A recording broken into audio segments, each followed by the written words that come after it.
Hey, what's going on, everybody? Welcome to the program. It's me, Jeff Gerstmann, here, your host, for this week's edition of The Jeff Gerstmann Show. Nice of them to have me back. I'm happy to be here. This is the 50th episode of the program. I don't know if that's a meaningful number, because 52 would be a year, right? So it's like, hey, you just celebrating 50 episodes, or are you celebrating a year? I guess it's all kind of rolled into one, but here we are. We've done 50 of these dang things. And that's pretty wild. So here we are. It's exciting. What's going on here? Hey, you want an ad-free version of this show? I should probably tell people that. I'm patently terrible at reminding people. But hey, we got a Patreon over here. It's patreon.com/Jeff Gerstmann, or I guess you can go to enjoyyourgaming.com. I think that still works if you don't know how to spell my name. Get an ad-free version of the program. You can also sign up. There's additional tiers. You get hot bonus content. The Jeff Gerstmann Hall of Fame, new episodes debut there first. Of course, the podcast that's burning up the world, that's setting the world on fire. Game Boys to Men, exclusively available on that Patreon. It's a lot of talk about video games in the 90s. Or the video game industry in the 90s, I suppose. We were there, myself and Glenn Rubenstein, were there covering it to the best of our ability, which is to say, not particularly well, because I was 19 and it was my first job and I was dumb. So, as opposed to now when I'm still dumb, but but I've been doing this long enough that I can hide it a little better. So yeah, you can check that out. That'd be pretty awesome. Thanks to everyone for, regardless of how if you're watching on Twitch and you're subscribing on Twitch, or you're just following on Twitch, or you're whatever. If you're on YouTube, we're on YouTube. We got a youtube.com page with videos up on it. All of that stuff. If you're liking and subscribing over there, that's fantastic too. And no matter what, you get, just whatever you can do. I know not everyone, there's been a handful of emails lately from people going like, hey, I can't support the show financially. What can I do? I was like, well, I don't know. There's the Amazon Prime Twitch subs. That's a thing. There's, but if you're hey, download the show. Every little bit helps. Tell your friends, actually, is probably the right answer to that question. Let them know that we're over here doing it big on the brand, as they say. Anyway, I got to close I got to close a web browser tab. Video games, they started coming out. It's a really interesting relationship that this industry sometimes has with new releases, where like big games come out and suddenly there's just way less news. This is such a week, right? But to start off, I ended up getting this yesterday. I don't know what it was that drove me to this. I think I've just wanted to feel it for a very long time, and I don't want to open up an existing controller to do it or whatever. So I ended up purchasing a controller that has Hall effect joysticks on it. Because I wanted to see what the lack of drift and all of the electromagnetic magnets doing magnetic things and all of that sort of stuff. And so I picked up this, which is getting a little bit blown out in the lights here, because I got the white one instead of the black one. It is a controller from the people at, was it Gulikit? Gulikit? Gulikit. This is this controller, man. This showed up with a little bit more Chinese on it than I thought. This is the King Kong Pro. This is completely blown out by the lights. It's the King Kong 2 Pro controller. I don't know. I just got it on Amazon. It's like $70. And I don't know. The main draw for it again is these Hall effect sticks. So when they talk about like, the sticks on a PlayStation controller, of course, on the Switch controllers, the way they drift and all of that stuff over time, and how much of a nightmare that is. it's because of the style of sticks they're using, and there is a solution to it, and it's these Hall effect sticks that use magnets in some fashion to kind of prevent that forever. Or that's the idea anyway. And you can buy, like, this same company even actually just sells parts. So if you want to bust open your Switch controllers and replace the joysticks with these Hall effect sticks, you can do that. People make Hall effect sticks that you can slap into a Steam Deck. Like, it's kind of becoming sort of a thing, I guess. I don't know. But the idea is that it is a little more accurate response, a little more kind of a reliable than the pots that go into normal sticks these days. And so I got my hands on it. It is primarily built for Switch, which, so part of it was like, I hate I hate the Pro controller. The Switch Pro controller is garbage. The D-pad on it feels like trash. The buttons don't feel good. It's like, people are like, oh no, the Pro controller is fine. Like, no, you are being fooled. It's because the Joy-Cons are so terrible that you're like, this Pro controller is fantastic. What is this, a Ritz? Like that? It's a bad controller, but it's the only a decent official option. And so people fall over themselves and go like, oh no, the Pro controller is great. Like, no. So I've tried a few different third-party options, primarily on the Switch. I bought an 8BitDo kind of, it's like the SNES controller that has analog sticks on it, and that worked pretty well, but it's primarily I used that for my Mister for a long time, and I guess that's the other thing is I'm not really playing a ton of Switch games either. So with Zelda coming out, it was like a reminder of just like, I hate all these control options are so bad. And so I bought this. This actually will do amiibo. Like it has motion control stuff, and you can tap amiibos to it, which again, like, not that big a deal. Not why I bought it, but it's kind of nice that it at least seems to fully support the Switch, options and all of that. So, so this also has Hall effects on the analog triggers, which is kind of cool. Or at least in theory. And it's got a bunch of weird options where you can like turn up the sensitivity on the triggers by holding these buttons down, and like a bunch of other stuff like that. When I first got it out of the package and grabbed it, I was like, oh no, these sticks feel too loose. I like a slightly tighter analog stick, generally speaking, but well, I'll get into it. The sticks felt a little on the loose side for my tastes at first, and I was like, oh man, the buttons feel okay. The D-pad is not the quietest D-pad in the world, but it is relatively quiet, and feels pretty decent. I don't much care for the button placement on the start and select, the plus and minus that they have here in relation to how far you have to move your thumb to get there. In games where that's a thing that matters, which is not that many in the grand scheme, but yeah, and then it's got another button where it will record macros for you and play them back, and some other stuff that I don't know that I'm ever going to bother using, because it'll toggle between Switch, and then it also has X input mode. It has a direct input mode, and then there's just like a iOS, like if you want to tether it to your phone, there's a mode kind of built for that. It's Bluetooth, but I'm using it wired because I don't trust wireless, and also I'm sitting right here next to a USB cable. And so, yeah, I went into it pretty skeptical. I pulled it out of the box, and I was like, I don't think I like the way these analog sticks feel.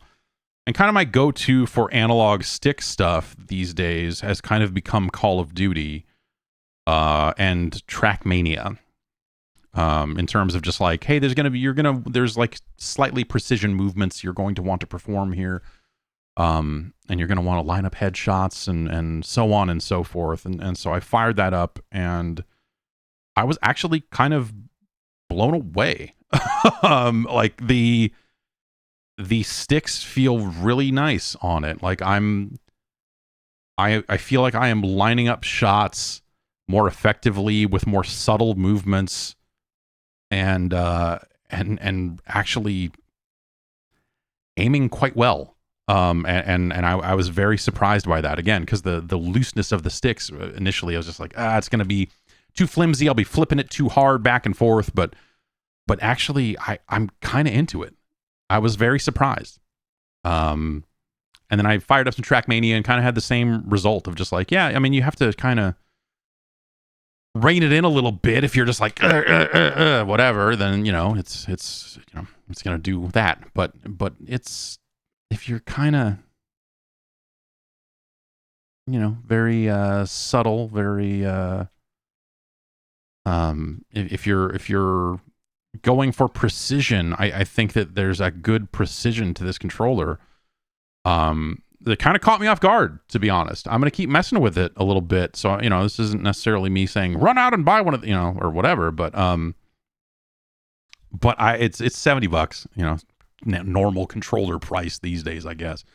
And I have not tried the D-pad out on it yet in a game anyway, in a game that uses the D-pad. So I kind of have to do some of that. The D-pad, I'll say, feels a little bit tight. Is it Xbox compatible? I don't know that it is.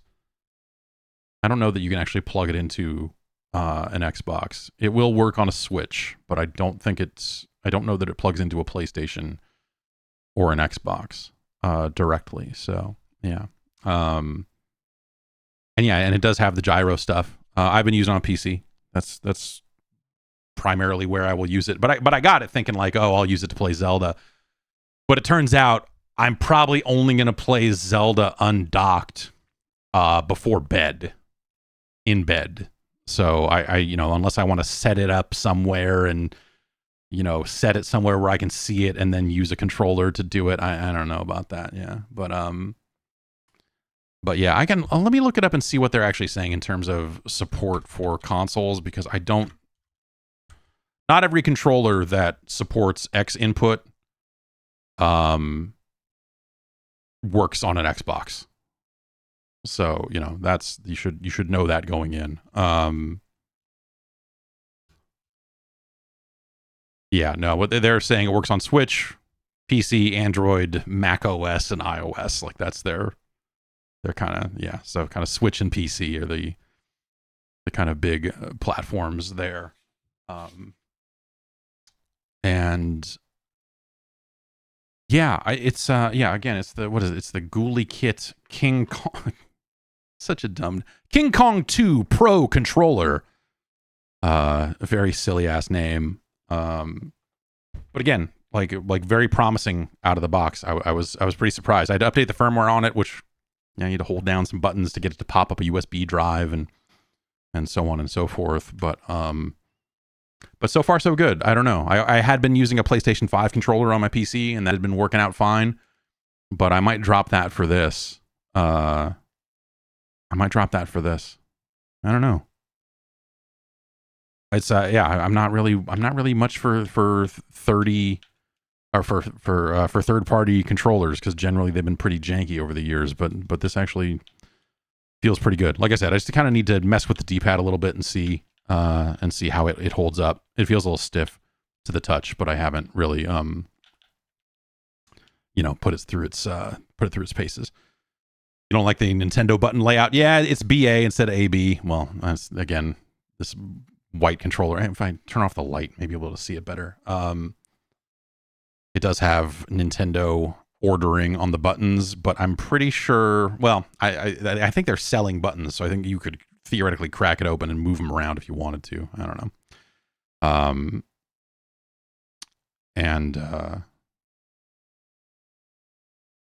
Yeah, I don't know. Would you still need DS4 Windows with this controller? No, it's got X input, so it rings up as thinking it's an Xbox controller, or you can, if you connect it in Switch mode, you will get access to the gyro in applications that may support that, I guess. But yeah, you can kind of connect it a few different ways, and depending on how you're hooking it up and what you're doing, you may need to use some sort of shim in the middle there, like Steam would do all of that, for sure. But yeah, I don't know. I came away from it very surprised, because I thought it was going to be like, this is going to be a really middling controller, but surely it would be better than the Pro controller, so I can at least use it to play Zelda. But yeah. I might just make that my primary PC controller. We'll see. Why don't we take a quick break? We'll come back. We'll talk about humanity. We'll talk about Zelda. We'll crack open a beverage, and so on and so forth. Be back in a moment. Stay tuned. Did you know that traditional bed sheets can harbor more bacteria than a toilet seat? Ugh. That can lead to acne, allergies, stuffy noses, and, it's gross. That's not, your bed is, your bed is not a toilet. I'm going to wager, I don't want to whatever you're into, but generally speaking, your bed is not your toilet seat. You want it to be clean. That's why this Miracle Made offers a whole line of self-cleaning, eco-friendly bedding, such as sheets, pillowcases, and comforters that prevent 99% of bacteria and require 3 times less laundry. That's powerful. What else is going on? They've got self-cooling properties for a better quality of sleep. Using silver-infused fabrics originally inspired by NASA, Miracle Made sheets are thermoregulating and designed to keep you at the perfect temperature all night long so you get better sleep every night. And again, they're self-cleaning. That silver infusion can prevent up to 99.7% of bacterial growth, leaving them to stay cleaner and fresher 3 times longer than other sheets. No more stank odors, just nice, clean, relaxing, cool sleep. And they're comfortable. That's right, luxurious comfort and quality. Because if it didn't have that, what would be the point, right? But here, with Miracle Sheets, you get that luxurious comfort without the high price tag of other luxury brands and feel as nice, if not nicer, than bed sheets used by some 5-star hotels. It's better for your skin. Stop sleeping on all that bacteria. Clean sheets means less bacteria to clog your pores and fewer breakouts and other skin problems. Try it now. Go to trymiracle.com/Jeff to try Miracle Made Sheets today. And hey, Father's Day coming up right around the corner here. It's the perfect way to get someone you love the gift of better and more luxurious sleep. Save over 40% and be sure to use the promo code Jeff at checkout to save even more and get 3 free towels. Miracle is so confident in their product, it's backed with a 30-day money-back guarantee. So if you aren't 100% satisfied, you will get a full refund. Upgrade your sleep with Miracle Made. Go to trymiracle.com/Jeff and use the code Jeff to claim your free 3-piece towel set and save over 40% off. Again, that's trymiracle.com/Jeff to treat yourself. And thanks to Miracle Made for sponsoring the podcast.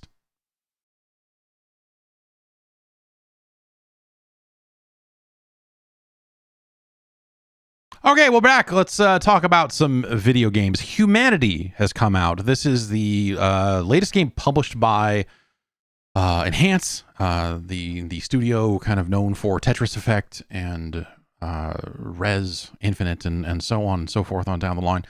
But it is developed by an external company called The Limited, THA Ltd. And there was a demo for this, so you may have seen it. It is out now. I think it's on one of the PlayStation Plus tiers. If you want access to it that way, that is probably, if you were one of those subscribers, that's probably the easiest way to get your hands on it or whatever. But it is a puzzle game. People keep referencing the PlayStation 1 and kind of the vibe of puzzle games back on that platform, whether it was the PlayStation 1 and 2, I guess. Your Intelligent Cubes, your Zai Jumbos, those fun kind of polygonal 3D puzzle games that were all the rage. Well, maybe not the rage, but there were sure a lot of them, and they were very particular and cool. And so it's kind of hearkening back to that sort of vibe. It is this kind of cube-based environment, and you play as a dog. And the dog basically, at least out of the gate, has choo-choo rocket-style controls where you can drop down arrows. And what you are doing is you are directing a mob of people. A stream of humans will start walking in from a mystical doorway or whatever into the level. And it's your job to guide them through the level to the exit. And sometimes along the way, there will be little gold men that you need to collect and make sure that they get to the exit as well. So that'll force you to think about innovative ways to go out of your way to make sure you're getting all the gold guys and so on. And so you can, over time you will gain more abilities. I played a bunch of it they sent out preview builds, and I played a bunch of it, and I was like, this is awesome.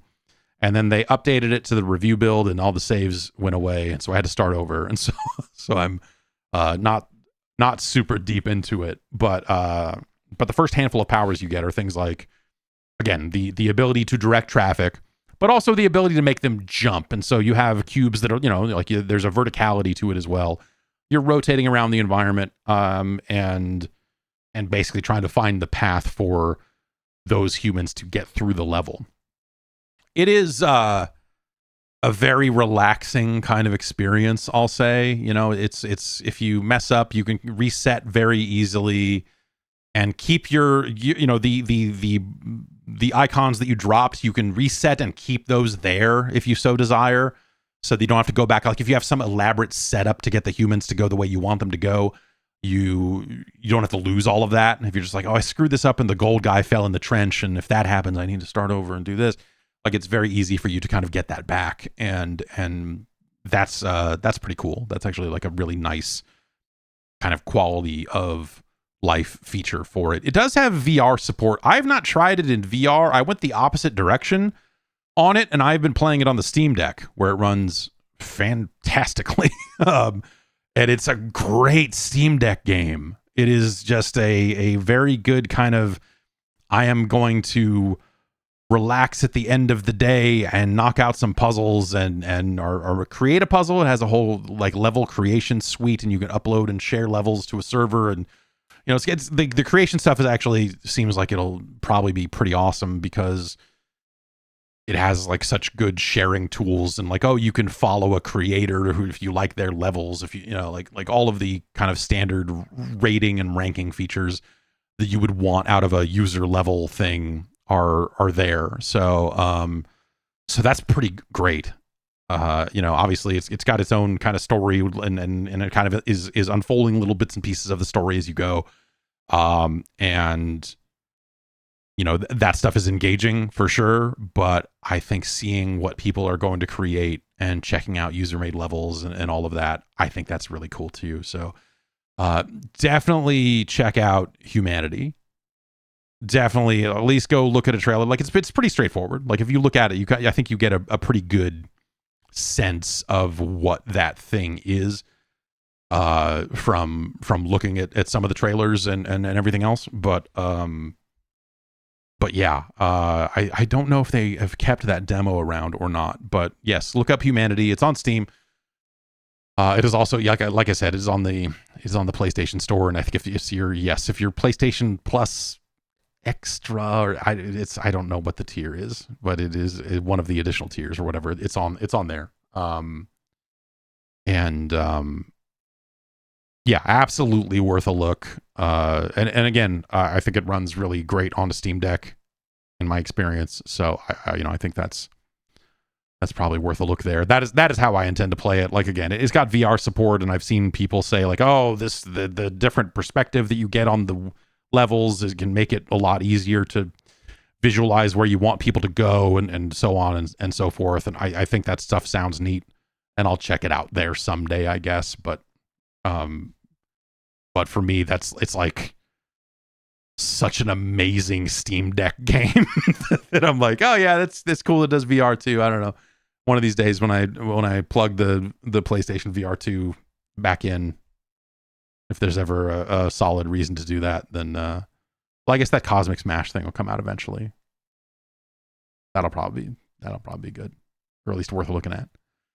But yes, definitely give Humanity a look. And then I guess the other big thing is The Legend of Zelda Tears of the Kingdom. That came out on Friday. We played some of it on Friday, and I have been playing an hour or two of it a night kind of since then. That replaced Humanity. And Humanity and Mario's Super Picross for the SNES were the two games I was playing before bed.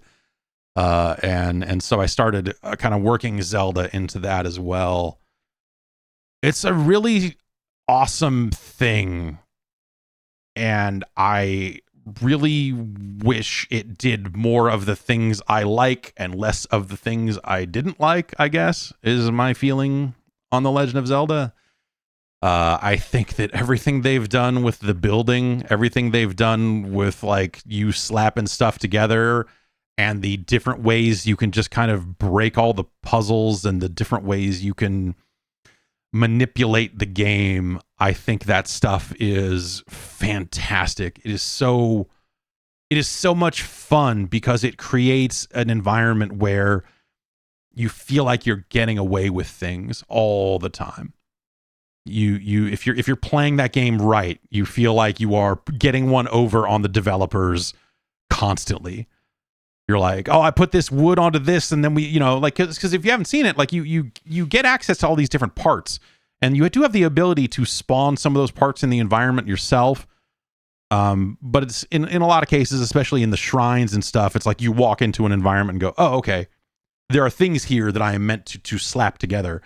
And you have kind of a rudimentary, like it's basic, but it's powerful, I guess I would say. Like you can grab an object, pick it up, rotate it, move it near another object, and then glue it to that object to kind of set kind of touch points on each of the different, like where do you want to you take a board and put a fan on the back of it and then throw it in the water, and that'll be a raft, like that sort of thing. And then you turn on the fan by hitting it with a weapon. You just go club it, and then it comes on, and then you fan boat your way across the water, and then laugh. But then also you get things like flame emitters, and you get, you'll find, wheels, you'll find all sorts of different things in the environment. And I haven't even gotten to the point where, and it's sort of the frustrating thing, is I just want to build cool, weird shit. And I want to use a full complement of insane gizmos to build ridiculous contraptions and use that to solve all of the game's problems.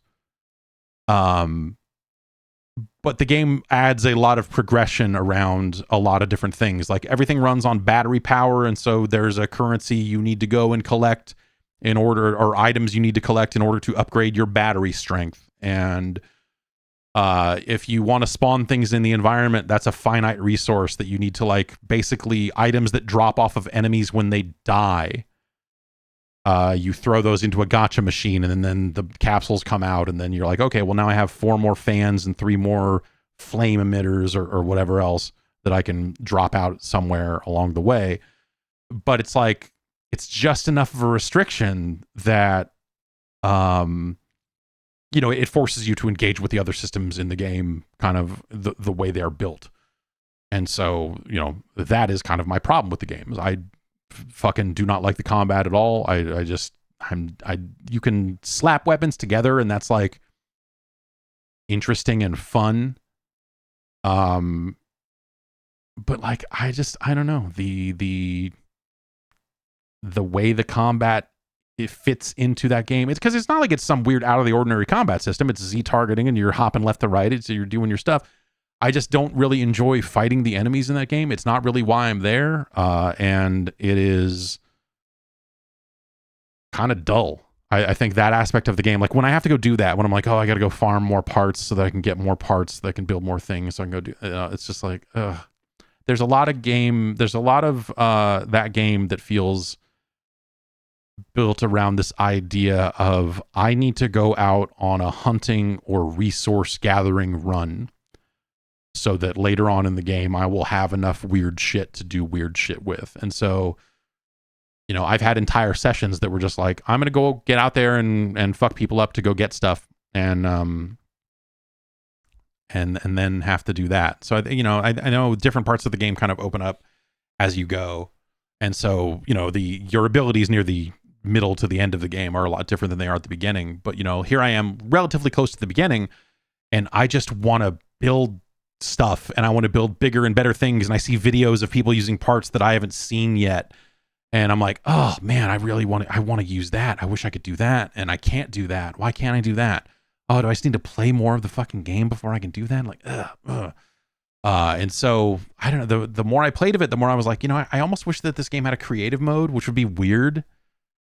Or just like, everything is done for a reason, right? So everything is done to keep that game in balance.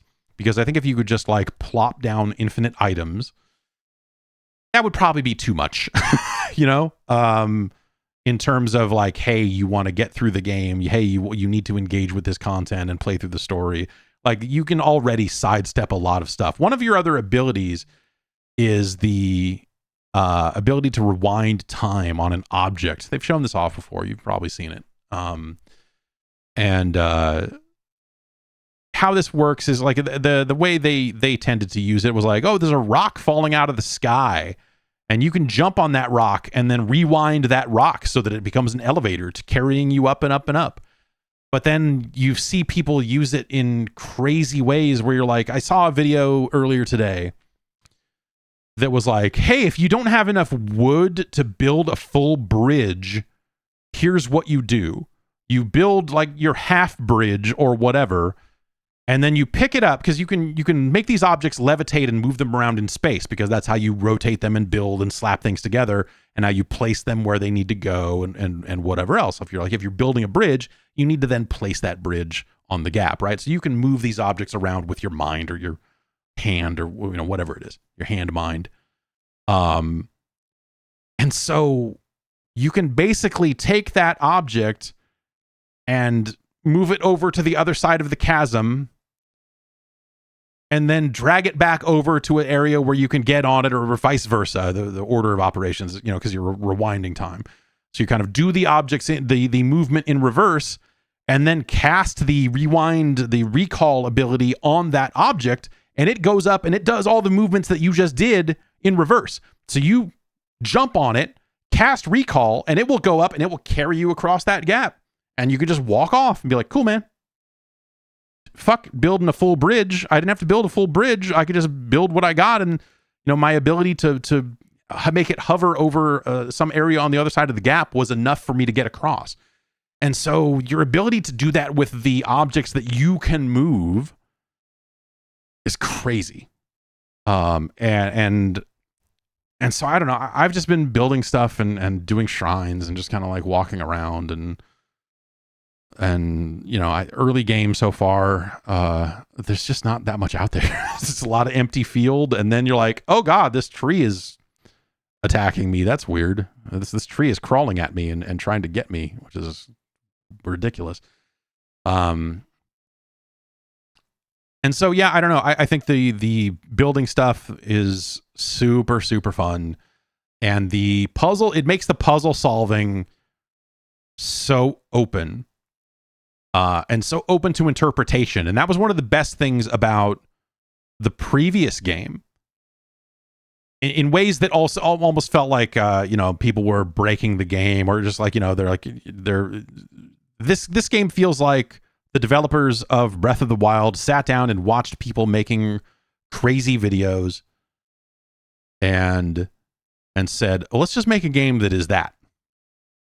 Let's just make a whole game that rewards that. And so it feels very, they don't feel precious about their solutions to the puzzles, is I guess my point, right? It doesn't feel like they are ramrodding you. It doesn't feel like there are things in the shrines, and I'm sure that later on, you're probably going to encounter some situations where, yeah, there are some of those, but it feels like that they've come up with what they think is a pretty reasonable solution, but maybe you've got your weird solution that you're doing, and it feels like that they are leaving it very open to that. They're not like, oh, in testing we discovered that someone used this weird way to get around this, and so we've put a cage around this to prevent people from doing that. And it feels very open in that way. That feels like a very bold and confident thing for them to do. And I think that that's incredible, because I think so many other developers, I think so many other studios would try to ramrod you through their solutions, or look at things and go like, no, you're not going to learn what we're trying to teach you if you solve it that way.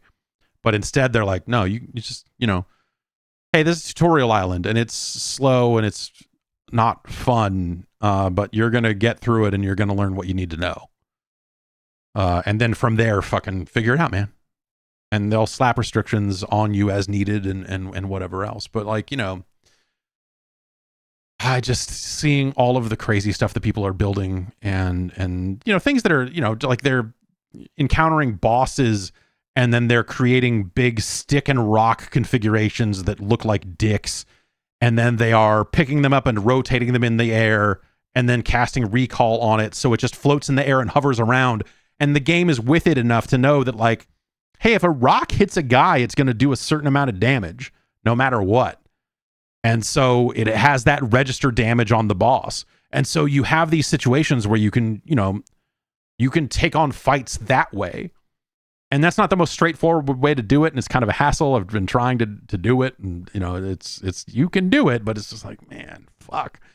If these controls were, I don't think there would be a way to make those controls easy. You're not meant to do that, but it's fantastic that you can. And that to me is the real wonder of Tears of the Kingdom, is that you can. Generally speaking, if you look at a setup and go like, this seems like it should work, I feel like more often than not, it works. Your crazy ideas, or at least like you see why it doesn't. And you're like, okay, all right, well, yeah.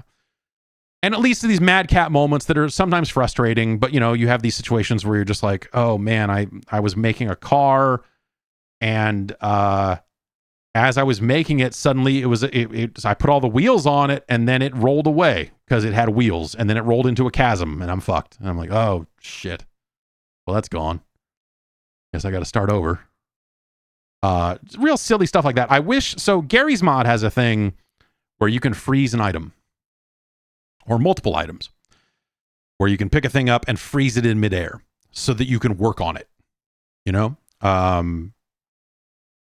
and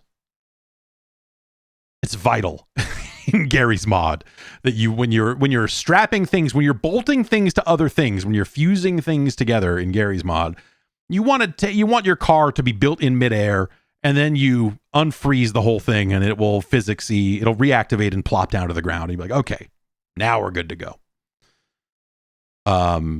Zelda doesn't seem to have anything like that. Yeah, you can use rewind. Yeah, there are like weird ways that you can sort of do that. But yeah, so I guess like that's kind of the cool thing about it in a weird way, is like, yeah, there are weird workarounds.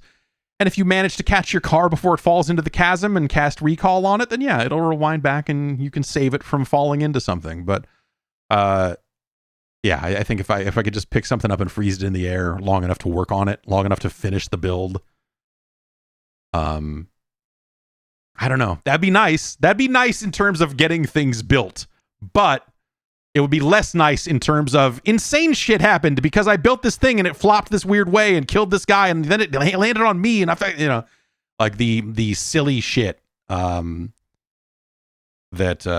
you can have happen. And I know there are more abilities kind of later on in the game, so like I guess that's the thing, is like all the things I want are related to building, and I like anytime I have spent walking in a direction to go do a quest of like, oh, I gotta get to Hyrule. All right, now we're here. We've fallen to Earth here, so let's go to town.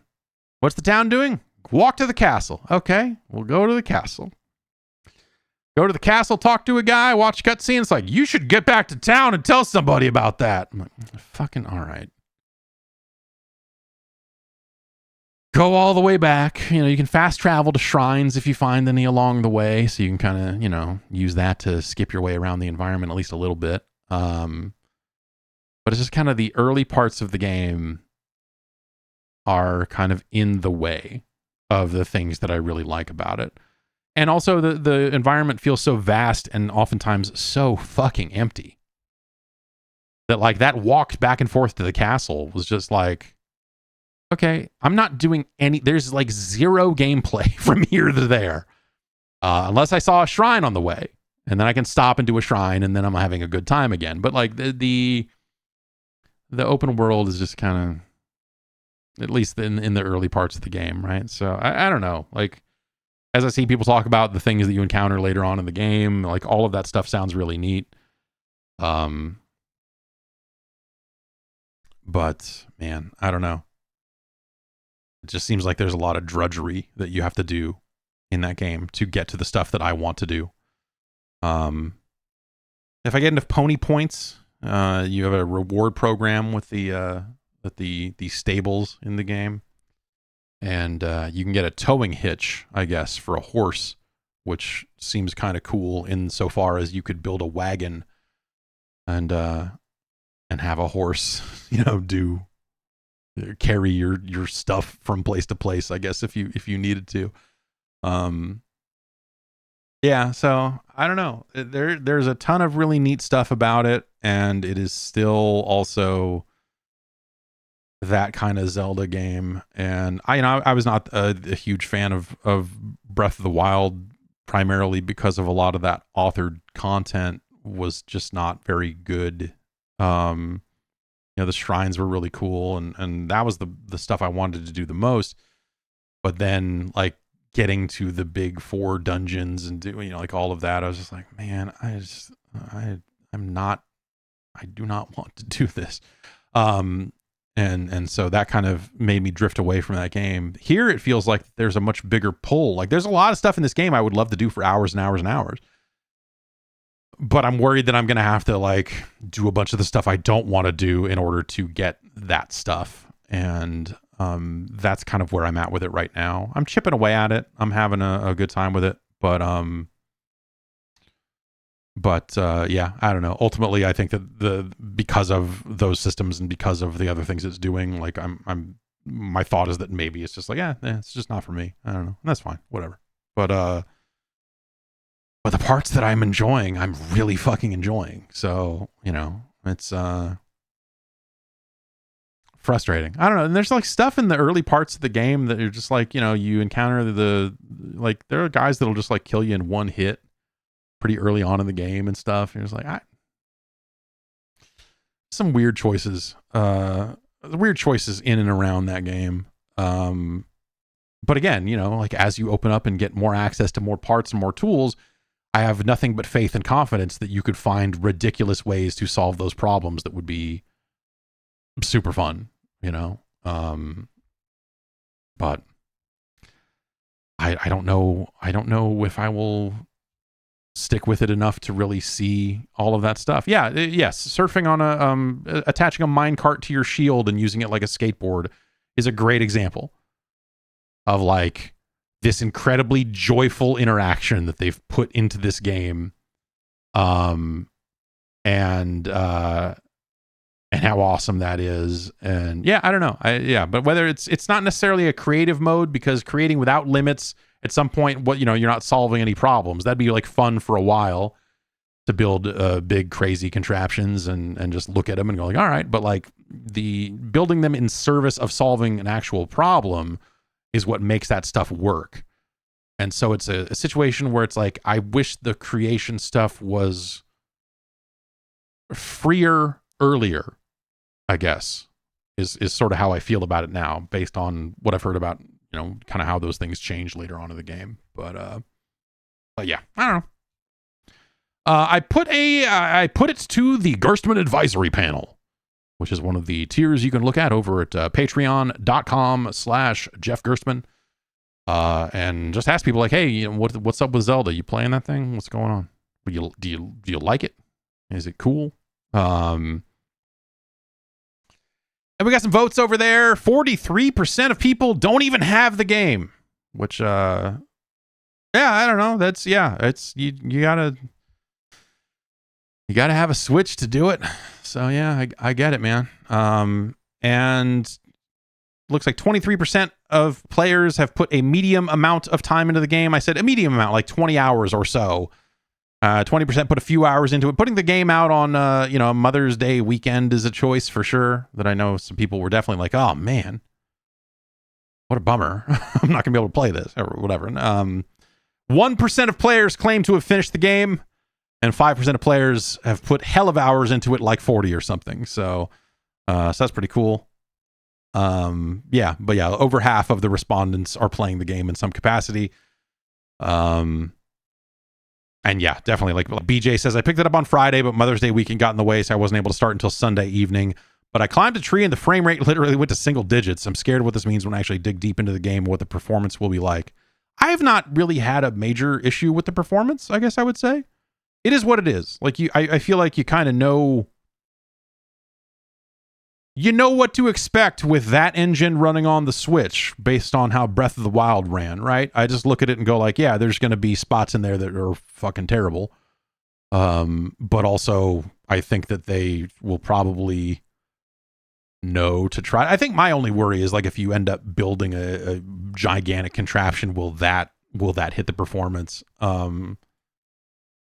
Or whatever.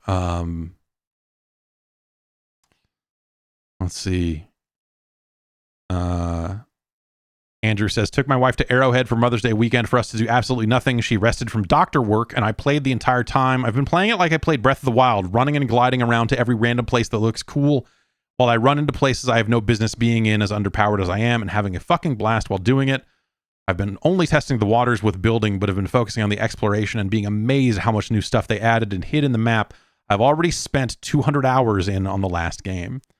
Yeah, so it's, obviously like a pretty similar map to the last game. That was something that people were just like, I can't believe it's going to be the same map, blah, blah, blah. But that's, I don't know. Then there's so much new stuff they're doing throughout the game. Like your ability set is so different. Like the way you interact with that world is just fundamentally different. So yeah, I mean, even with it being a similar landscape or whatever, like, hey, I don't know. That's kind of how I've been trying to play it, but like as just like going around and seeing what I can see. That's how I mostly played Breath of the Wild. But then I feel the pull earlier in this game than I did in Breath of the Wild, where it's like, man, I know if I keep playing, I will unlock more access to, that's how I'm going to end up getting more battery power. That's how, like, the things, again, like, I will have to engage with those systems in order to unlock the things I want to do, and so that's been the pull for me, is like, it's like, oh, okay, I guess I run off to this village and, I guess I got to find some snow clothes so that I can exist in this village, which is like Metal Gear Solid 3 all over again. Let's see. Calvin says, still in the tutorial area. Not sure if the whole building aspect is something I want to do. Breath of the Wild hooked me with the exploration. If building is the main hook, don't think I'll stick with it. Still going to give it a few more hours. I think that's maybe the other thing, is like the building doesn't necessarily seem like all of the stuff that we're seeing with people building insane contraptions and crazy shit. I don't know that the game, I mean, obviously, like, part of the game is you slamming together these contraptions, but I don't think you have to do it in a particularly creative way. I think that, it's so far at least seems like in situations where you're going to need that stuff's right there. And you look at it and go, oh, okay, bam, bam, bam, bam, bam. And you just kind of half-ass your way into a raft and go. And so, like, the building really seems like there's as much or almost as little as you would want out of it. I can't say that with pure certainty because obviously I haven't finished the game, but the impression I get of that game is like, if you're not feeling the building stuff, I think there are plenty of ways where you're just like, okay, I can just put this minecart on the tracks and put a fan on it and it will go. You don't need to, all the stuff I'm talking about building half a bridge and then making it float over, like those are crazy ways to solve. I think that's, to me, that's way more interesting. But I think if you don't like that stuff, I don't think you have to do that.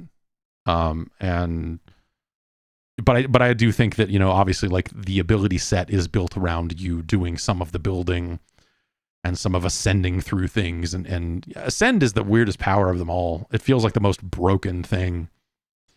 Ascend basically lets you just jump up through a ceiling and come out the other side. And every time you look at it, when it's like Link swimming through this empty rock and popping out the other end, and it just looks broken. It looks like a debug interaction. You look at it and go like, this is fucking crazy. But it creates a situation where, like, anytime you see a well in that game, you just fucking jump down it. And you're in the well, and it's like a big cave, and you're like, oh, cool, man. And then when you're done down there, when you've found like, oh, look at that, there's a cooking pot and some others, like someone clearly set up a camp down here. That's a neat little thing. And then you're like, okay, I got to get out of here. Oh shit, is there a ladder? Oh wait, I am the ladder. And you just fucking cast it and fucking just jump up through the ceiling and pop out of the ground again. You're like, and then you're on your way. It's nuts. it's like, so I think the thought process you go through, like the thought process you go through for solving even basic traversal is so dramatically different than not only from like Breath of the Wild, from the vast majority of other fucking action adventure games, because the tool set you have is fucking nuts. It like not to say it's overpowered, not to say it's this or that. It's just like, it's so different than you would expect from a follow-up to Breath of the Wild, for one, but also just from like that style of game where you're just like, oh, you mean there's not some elaborate backtracking I have to do to fucking get out of the cave and do this and that, and oh, I fell in here and no, there's just nothing in here but a ladder out, and like, oh, I just fucking hop out and I move on. Fuck it. It's crazy. And it enables them to hide such weird shit in so many weird places because they can just count on you to just fucking leap up your own ass and jump out of the fucking problem. Like, it's nuts. It's a real design feat, I'm sure, to design puzzles, to design a world, to design everything that they had to build in order to support that tool set in a meaningful way. That seems like it was probably really fucking hard. Really fucking hard. So I'm if nothing else, I'm crazy impressed with that.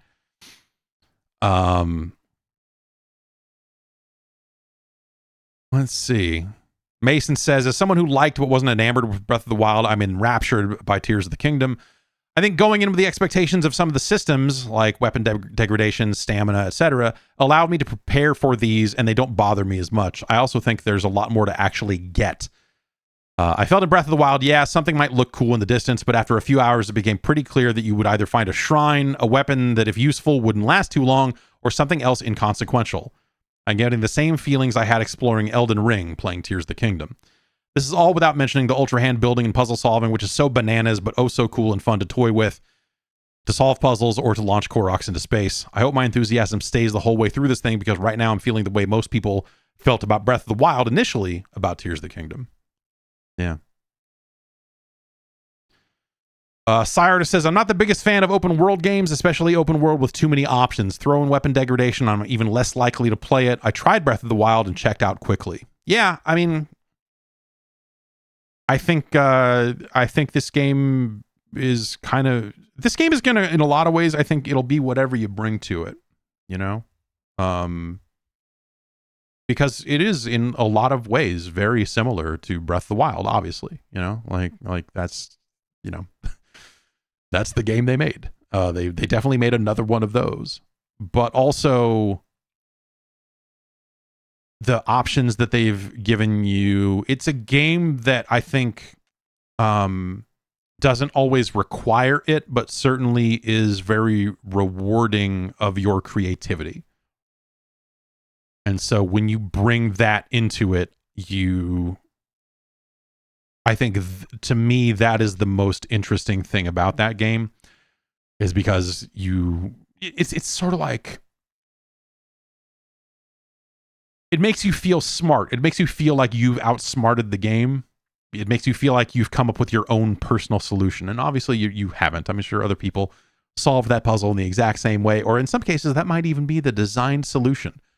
But what they've done is they've given you an open and free enough tool set, a big enough, weird enough toy box, that when you solve a thing, you feel like you did it your way. You feel like you outsmarted the game. You feel like you got one over on them. You're like, yeah, take that, fuckers. I did this. And I think that to me, that's the most interesting part of the game. You know, those sorts of situations, right? That's the thing that, you know, to me differentiates it from Breath of the Wild, which didn't always feel like that. Or just, I don't know, you saw all those videos of people like, I'm going to hit this rock this way and then stand on it and it's going to fly over here. You know, like the weird things people did with that game. the game didn't feel designed to do that. This game feels like it was designed to do all that. And I think it's just a lot more fun.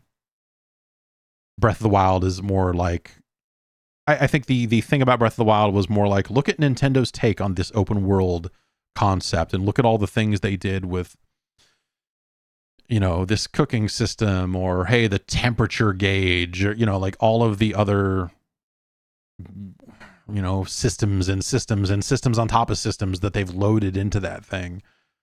All that stuff is still there, and that's the stuff that I think I like the least. I don't ever want to have to think about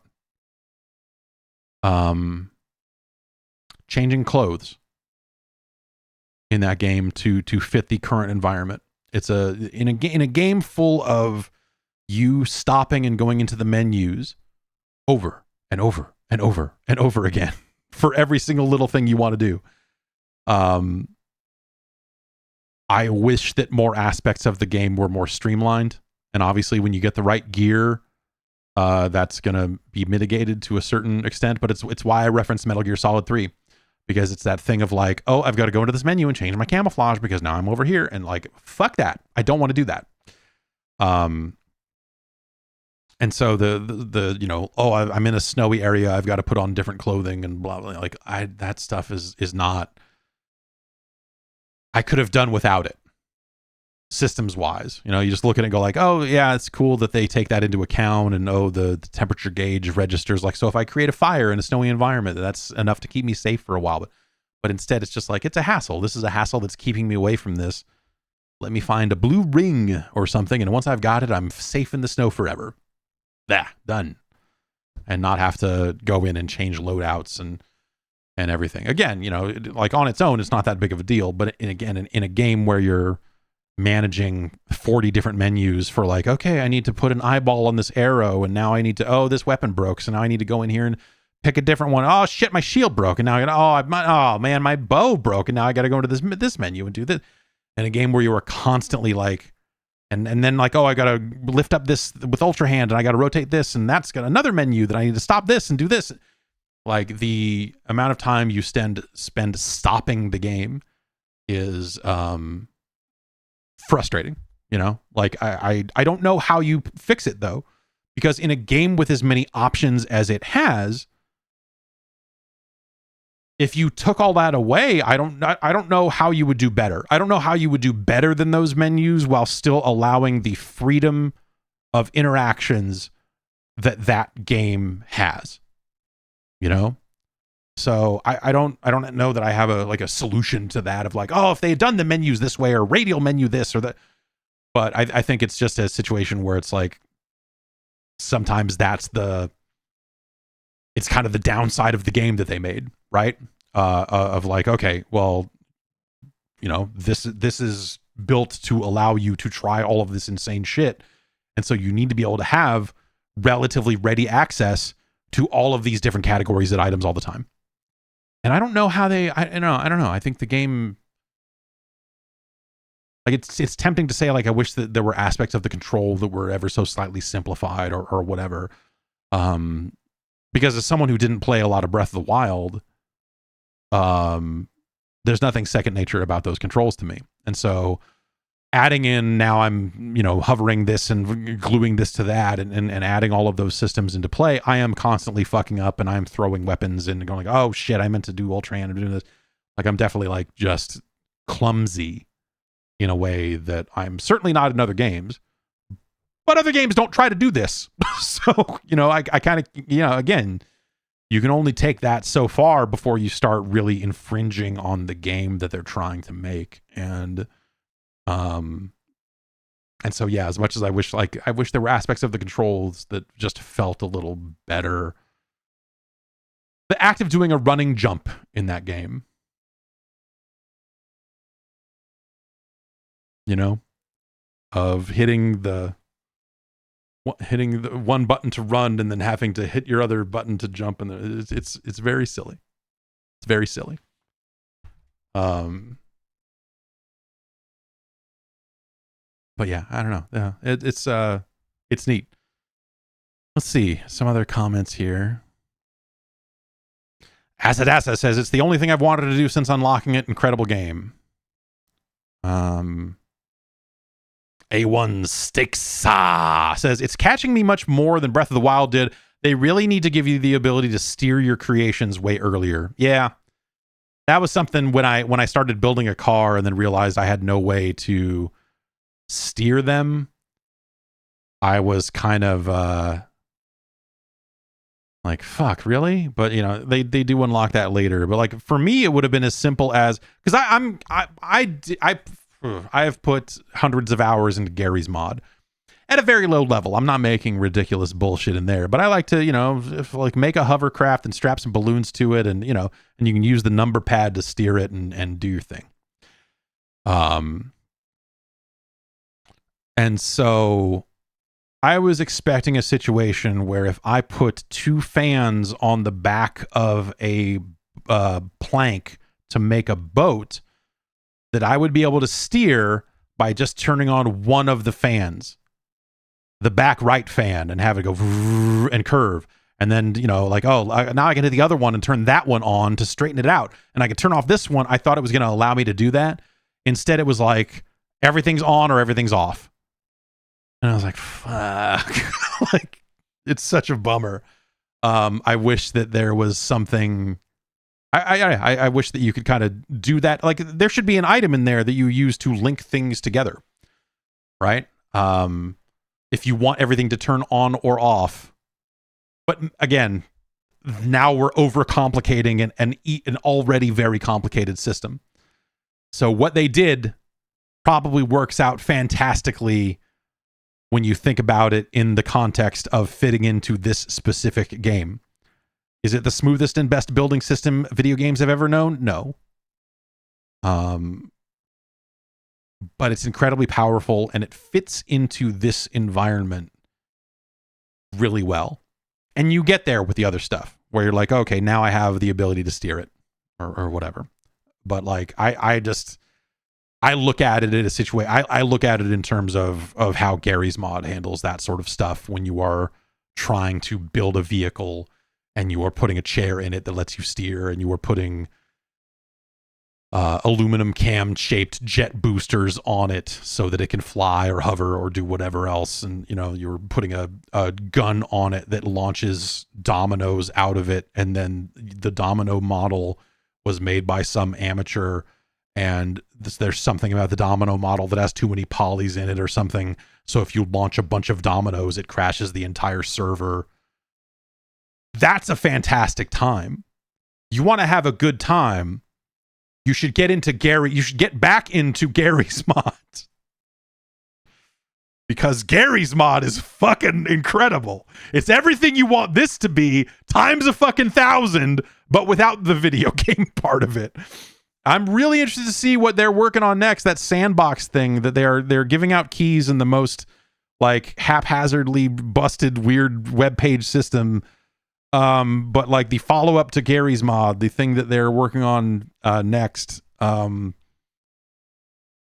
looks really interesting, and I really want to mess with it. But yeah, it's I don't know. Like, Zelda's great. Zelda's great, but it's no Gary's mod is a really fucking ridiculous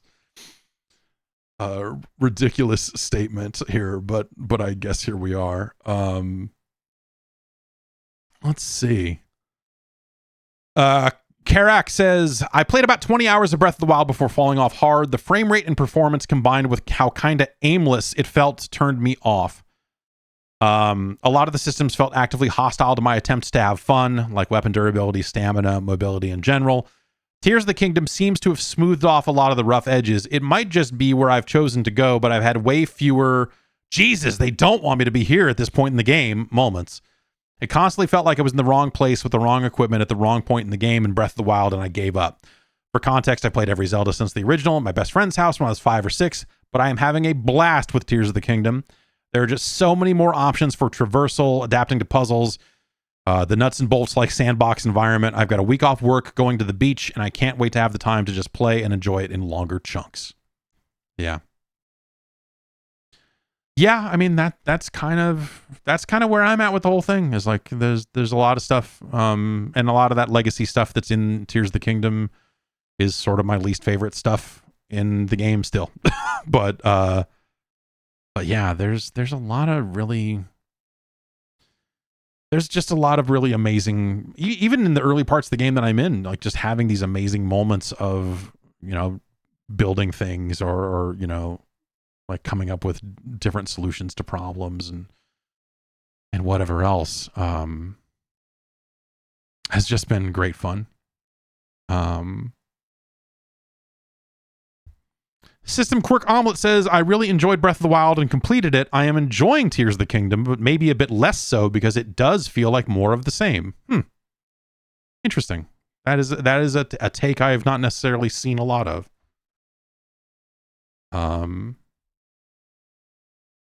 But I don't know. I think, again, there's something about, obviously, the way Breath of the Wild was built that was highly polarizing, and I think that it makes sense that there's a lot of that same stuff in this game. But I do think that this game is blown open so widely that I think that there are just a lot more opportunities for players to kind of route around the things that maybe turned them off in Breath of the Wild. Sort of. I don't know. Or that the good things are so good that it's worth the fucking slog of some of the other bits, we'll see. Like I said, I'm playing it in kind of small chunks, so it's basically been like loading it up, heading off in the northwest in the direction of the first town and finding a shrine and finding Impa, and like I was spending a bunch of time looking at the Nazca lines and going like, okay, what's here? What is actually here? Let's just go do this shrine over there and just do that. But it's such a killer set of powers, even in the early going, like the abilities that you have coming, like basically by the time you land in Hyrule, like the ascend ability, the rewind ability, the ability to slap things together and make them stick. Like there's just, it's a really magical set of tools that I've found to be really fun to engage with. And I guess I just want to do more of that. And anytime the game stops to talk, I feel like anytime there's been any kind of cutscene, anytime there's been any kind of dialogue, anytime there's been any kind of actual quest, those have been kind of the lower points of the game so far. When it gets out of its own way and just presents like very simple to read problems where like, oh, okay, well, this gate is open and clearly there's a button here and I need to do this to build a contraption to do this and build this, and like different aspects of that. I think that is that to me is the stuff that I'm finding really engaging. So anytime it stops and just is so verbose about the dumbest shit, where it's like, okay, hey, we're gonna stop. We're gonna tell you about how all this zonite works, and then we're gonna explain to you the history of exchanging currency for goods and services, and then we're gonna say, hey, by the way, this is a shop. And you're like, okay, like fucking shut the fuck up already. Yeah, it definitely, it's weird, man. It definitely will talk your ear off about some of the dumbest things. But there you go. I don't know. I think it's a really like it's a magical game that I wish I enjoyed more. That is kind of where I'm at with it. Where like I'm having amazing moments with it, and I'm having moments with it where I'm like, maybe I'm done. And I wish more than like that is my video game wish right now of, God damn, I wish I enjoyed all this shit, because I bet it's a fucking fantastic time. But boy, the parts I don't like are parts I don't like. And that's just how it's going to go. So whatever, I'll probably keep chipping away at it. And if I get over the hump on some of that other stuff, then I have full confidence that there are amazing things to do and see and amazing times to come ahead of building gigantic cocks out of wood and stone and making it attack my foes. That's all I want to do. That's all I want to do. Thanks everybody on the advisory panel for contributing to the poll and for commenting on the panel. I got a drink here. This one's been this has been kind of a long time coming here. It's a Ghost Sour Patch Blue Raspberry. For the longest time I thought it was on the list, but it wasn't. I think this ended up being one of Glenn's favorites. And he was hounding me about not having tried it, but I found it the other day, picked up a can. Let's find out about it. Ooh, we're making a mess. It is splashed all over the place. I made the first thing I made in Zelda is I just took a plank and I took 2 axles and I put it on the bottom of the plank and I put wheels on the axles and then I put 2 fans on the back of it. This is the first thing I made in the open world that wasn't like, oh, there's a puzzle I need to solve right here. This was just like, oh, there's stuff here. Let's build it. Because there's caches of just shit everywhere. Like, oh, look, it's some wheels and some wood. And then I put some fans on the back of it and I was like, that's a car right there. We can fucking go. I mean, I can't steer it, but it can go. And I was like, you know what this thing needs? A flamethrower on the front of it. And so I had a flame emitter, and so I put it on the front of the car, and I was like, yeah, we're going to fucking haul ass and shoot fire. And so I created a situation where as I'm going through the tall grass, it goes, man. Like I had to kind of stop and point it in the right direction a few times because it would get off track, but I'm going and it's setting stuff on fire and I'm like leaving a trail of flames behind me. And I'm like, hell yeah, this is the fucking coolest thing I've done in this entire game. And then I hit a wall and the car stopped and then bounced off the wall and backed up into the gigantic tall grass fire I had been making for the past mile or whatever. And the entire thing is made out of wood, so the whole thing just fucking burns up immediately. And then I'm just standing there in fire going, fuck, god damn it. And I'm like running out of the fire going, and I died. And it was the best. That was the best moment I've had in that game so far. I was like, this game's great. What a fucking fantastic game. I just set myself on fire and did all, yeah, fucking badass.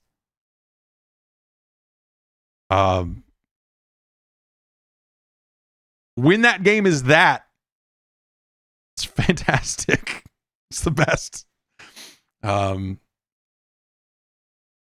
All right. Yeah, this smells like a blue drink. Blue raspberry sour patch. It smells a little sour. It smells a little blue.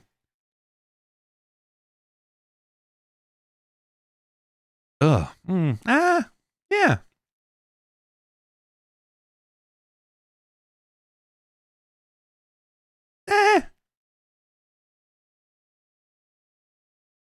I think the red one is better because it's a little less sour. I don't know. I'm not really into this. Like, check out this sour drink. Like, it's not.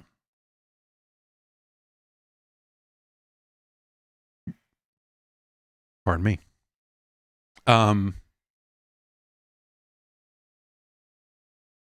Better than the plant-based? Yes, better than the Riot Energy that we had last week. That thing's a travesty. This is fine. This is absolutely fine. Let's get the list up real quick and rank this. We have 112 beverages on the list so far. Hang on, people can't quite see all of them if I don't shrink the window down.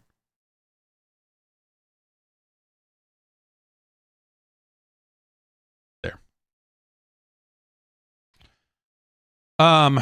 this is a very drinkable drink. And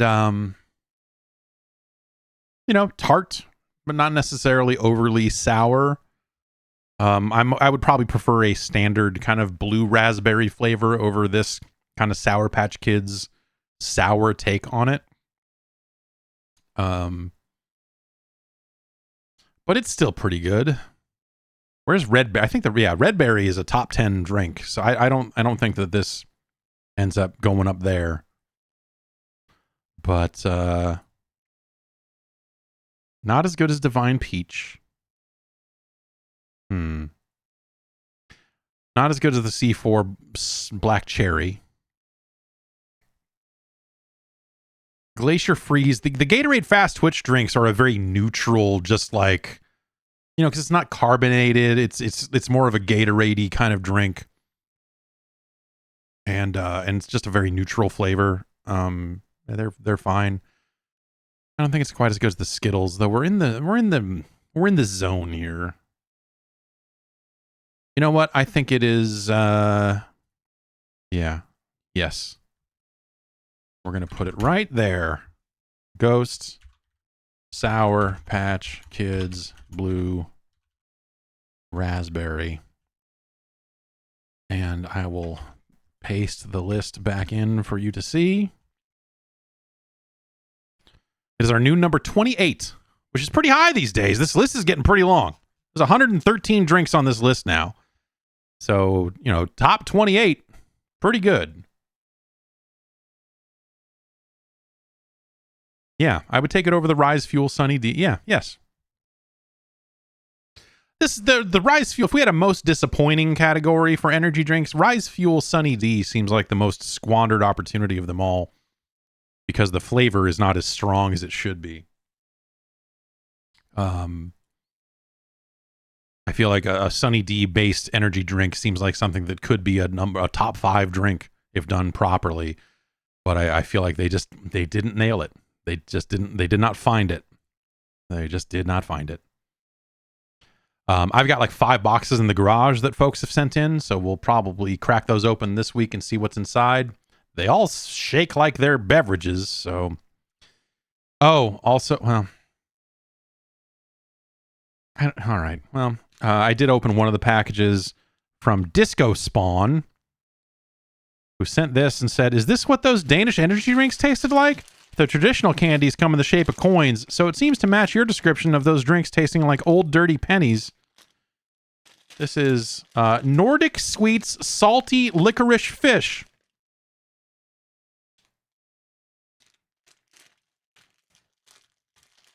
So I guess I should try one of those.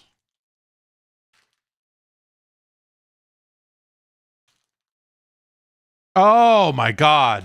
I cracked the package open and the smell brought back the memories of, was it 2008? Was it 2009 when someone sent us these?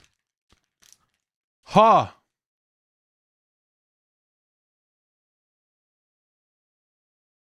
The smell, just the salty, licoricey smell. As soon as this,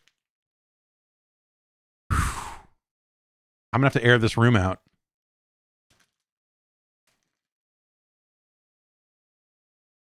I'm gonna try a bite of one of these because someone sent it in. That's not a do not send it. No. But it's been so long that I want to try one of these again. Oh God. Oh.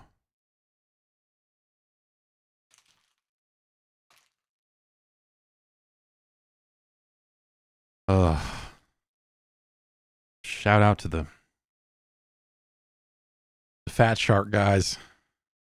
I guess anyone who worked at Grin, wherever you are now. This one's for you.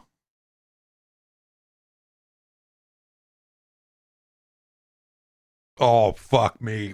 Oh God. Ah. Mm-mm. Mm-mm. Mm-mm. Mm-mm. Nope. Nope. Nope. Nope. Oh.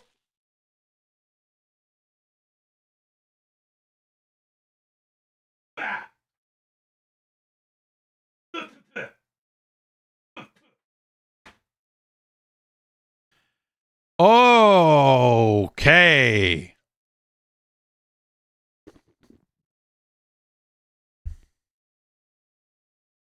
There's some stuck in my teeth.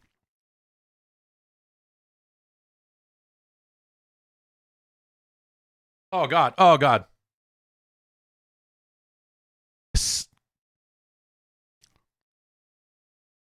That shit is poison. And, oh! It's still there.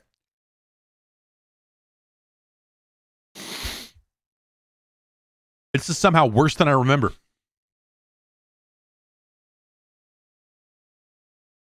Huh. Huh. Oh, God.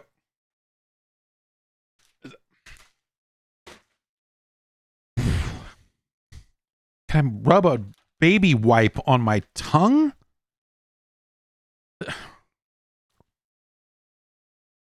That did not help.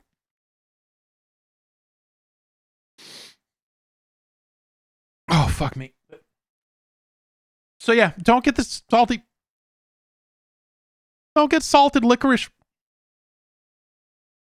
Ever. Don't.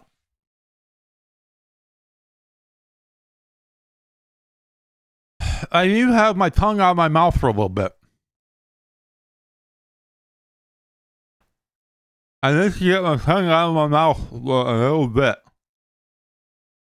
Just got to air it out. Just got to air out the tongue. Ha.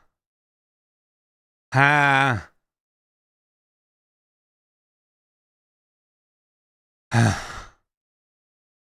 Okay. Now it's there's. I need a fucking toothbrush.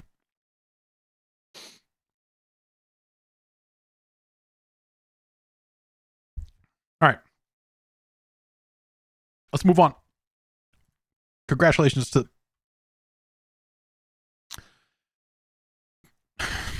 Ghost Blue Raspberry Sour Patch Kids edition. Let's get to the news.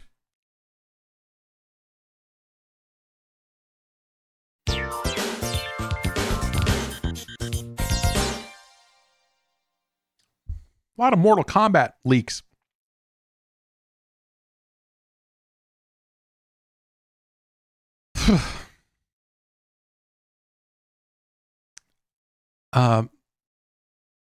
If you remember, they put out a teaser trailer last week talking about, a Mortal Kombat teaser trailer for the next game, which seems like they're going to have to reveal it pretty soon here.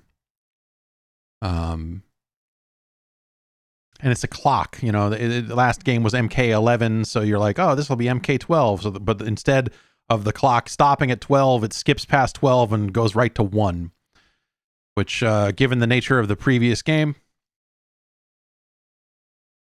makes a lot of sense. The storyline there being, that you're effectively, time has been unwound to a point where they can kind of retell the story from the beginning or tell it entirely, like an alternate universe all over again. They're kind of at another point where they can reboot it.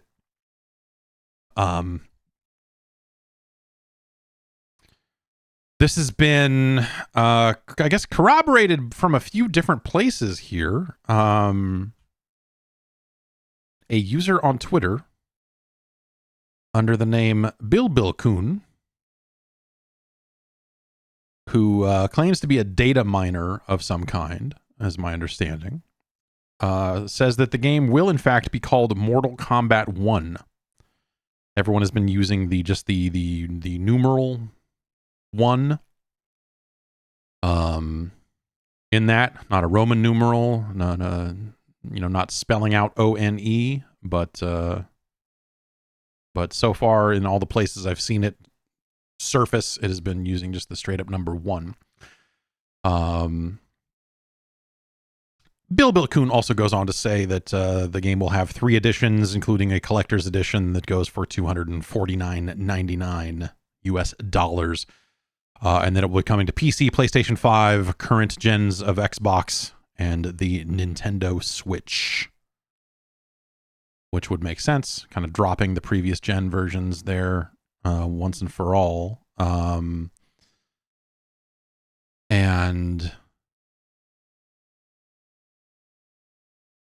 yeah, that's kind of the bulk of the information there. Windows Central also kind of corroborates that. They say, we at Windows Central have confirmed through our sources that the information provided by Bill Kuhn is indeed legitimate, and that the game will be called Mortal Kombat 1. Our sourcing suggests the games will be revealed in full in the next couple of weeks, which lines up with that kind of Summer Games Fest window, perhaps. Our sourcing suggests that Mortal Kombat 1 is targeting a September launch window, although plans may be in flux. We've heard that the MK1 character pass will feature various properties owned by Warner Brothers, including Peacemaker from the DC universe, and possibly even Homelander from the comic book series The Boys, amongst others we have yet to confirm.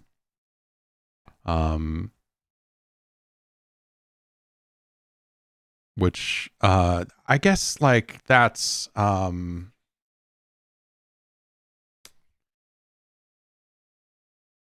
makes a ton of sense, but also there's something about the very idea of like, yeah, all the guest characters come from Warner Brothers properties is sort of a bummer. So I don't know, like, because that's what Multiverses kind of was in its own weird way, right? That's what Space Jam 2 was. So just, I don't know, it's there's a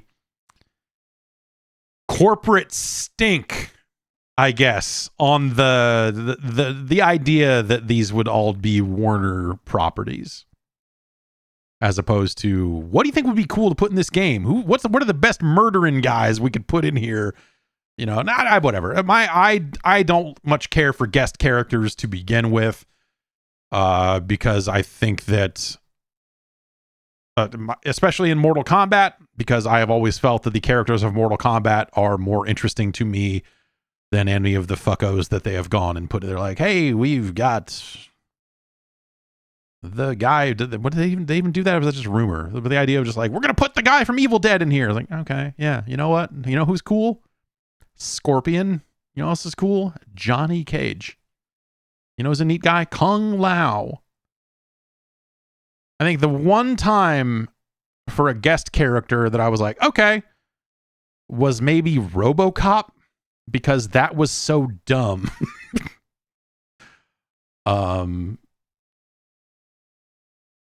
So I don't know. Homelander from The Boys. That's the bad guy that's the guy that if someone thinks that they're the good guy, it's a pretty clear sign that they're not someone you want to hang out with, right? Is that the Homelander guy, the like secret Nazi of that game? The people who tell you that they really like Homelander are like, okay, I'm gonna unfollow this account. Or whatever. And then Peacemaker, that's John Cena, right? I assume they will. That'd be cool. I mean, it'd be neat if they went and got John Cena to do the voice work and whatever else for it, and did that specific version of the character, I guess, if they went and got the real voice actors for Homelander or whatever else. I don't know. But you know what would be a cooler character to put in this game than Peacemaker? It would be John Cena. If they just put John Cena in this game, and that would be fucking cool. Remember when NetherRealm made that WWE game on mobile? And it was like surprising. It was like one of the best like representations of wrestlers in a game, because they just made this crazy over the top fucking thing. Ugh. That was cool. That was cool. Yeah, so I don't, hey, yes, we'll certainly expect to see some news out of Warner sometime over the next, I guess, month now, right? I mean, the Summer Games Fest stuff is June 8th is when Keeley's live show will happen, Thursday the 8th. And then, so this is all kind of fresh in my mind right now, because I'm in the middle of booking a bunch of appointments to see games there. Some of them are unannounced games that I don't know what they are. They're like, hey, do you want to come see a game from us, this publisher? Like, yeah, sure. And then some of them are very much like, here are the 4 games we're showing. Do you want to come see these? And in some cases, I'm like, yes, absolutely. And in some cases, I'm like, a wide swath of publishers showing up to this thing. I'm very excited for that window there. The that lane there of like June 8th of the Keighley live show on the 8th, the 2 days of hands-on stuff or whatever, and then Microsoft on the 11th, and then Ubisoft on the 12th. I am extremely excited for that. So tentatively, like my plans right now is that I will be here with you talking over Keighley's stream on the 8th, and the Microsoft and Starfield stuff on the 11th, and the Ubisoft stuff on the 12th. And so, yeah. And then somewhere in the middle there, I'm going to get my hands on unreleased video games. And I bought a portable recorder so that I can record some audio interviews while I'm down there, and whatever else. So that's showing up Thursday, and then I need to test it. I need to test out the mics on that thing to see if I can use the onboard mics, or if I need to buy some actual stick mics or whatever for that thing. But yeah, super excited about all that. And but yes, for the live stream stuff, the kind of big 3 live streams that have been announced so far, my plan is to be here talking over that stuff.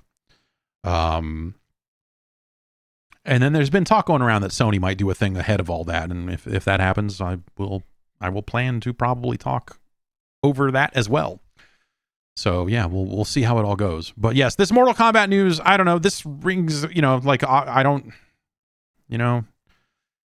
Windows Central is not always your home for the hottest gaming stuff, but Jez Corden contributed to this, Alexander Cope, like they seem like they know what they're talking about here, and they're corroborating this Twitter leak.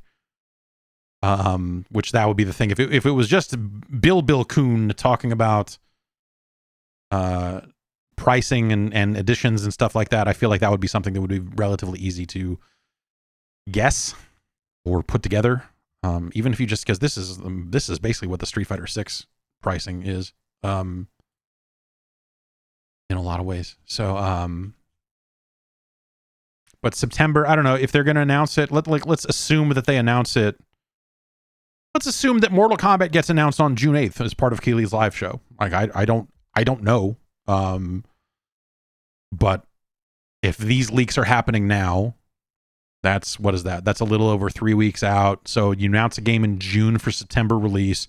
We know that last time they announced a Mortal Kombat game, I definitely got the impression from NetherRealm,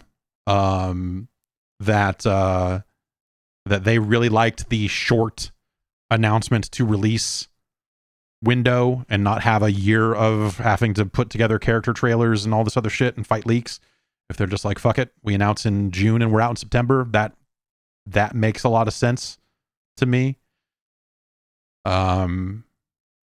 So, if I'm living in educated guest land, and I am, I look at this stuff and go, yeah, this looks right to me. The name Mortal Kombat 1, that's a good, that fits with the teaser, that fits with the, where the last game left off. There's a weird, the Windows Central story kind of gets into a weird thing that I'm like, I don't know if they're trying to refer to a different character here, or if they are not up on the Mortal Kombat lore, but going off the previous game and the leak, Mortal Kombat 1 may be a retelling of the original Mortal Kombat game. On the other hand, it may also be more likely to be a new prequel story that tells the tale of the very first Mortal Kombat tournament and the rise of the great Kung Lao, an important background character in Mortal Kombat lore that is yet to make a playable appearance in any of the games.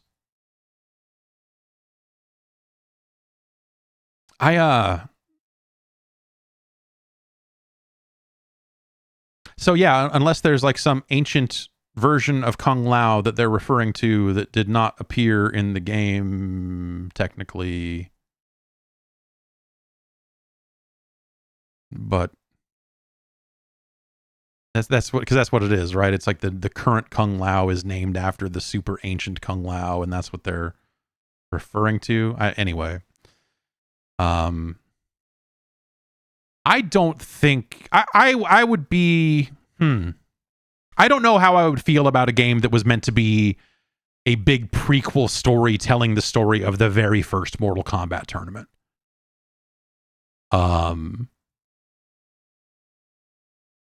You know, like that.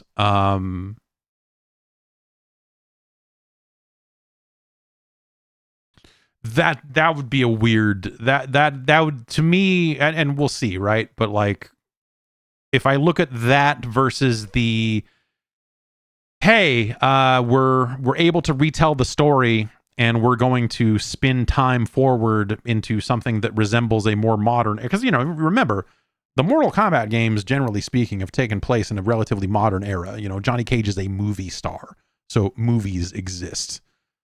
As of the first Mortal Kombat 1.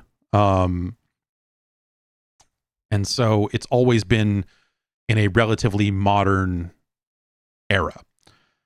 And I like that about it because it sets it in a really weird... There's like a lot of really weird juxtapositions you get to have there as a result. So by the time you get to Mortal Kombat 3 and Earth is being overrun or whatever, and you've got city streets, but then you've also got ancient temples and portals and all this other crazy shit, I think it just gives them a wider variety of areas and realms or whatever else to pull from, to where you can have a cop like Stryker in your game, or robots, or hey, we took these ninjas, we turned them into robots. Like, that's great.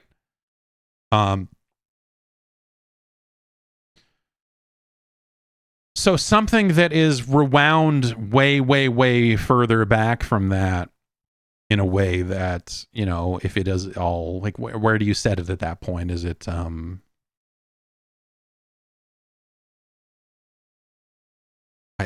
know, yeah, where, when, and where do you set it? Does it even matter, because it's a game that is set across multiple realms? Like, maybe Earth's timeline doesn't even matter at that point. And maybe they go in a different direction that way. But yeah, I don't know. I think there's a lot of options there. I guess I like the idea of this cop has a taser and a pistol. I think it comes down to that, and like, literally, I think it's the robot ninjas. I think you know, like, you could do some silly shit and be like, I don't know, we used magic and we used steampunk magic to make robots that hold the essence and soul of you know, like, you could probably have a bunch of cockamamie weird schemes to put some of those characters and some of those concepts into a game that took place in ancient history or whatever else. But yeah, I don't know. We'll see what that thing ends up being. I don't know. Like, the other thing I would say also is that they need a dramatic change. After 3 mostly successful games in a similar format, a more dramatic change for that franchise, for that character, or whatever, like something dramatic that you just go like, holy smoke, like a big difference, I think could be really cool. And they're due for that. As long as they don't go and try and make it a weapon fighter. As long as they don't do that again. Wouldn't that be weird? If they're just like, have you guys seen Soul Calibur? We're thinking maybe we could find a way to bring that into you know, the other stuff, you know. I don't know. I don't know. That's not necessarily what I'm looking for. I'm trying to. Someone said something in chat that is newsy that I'm attempting to run down right now, and I'm taking a look to see if this is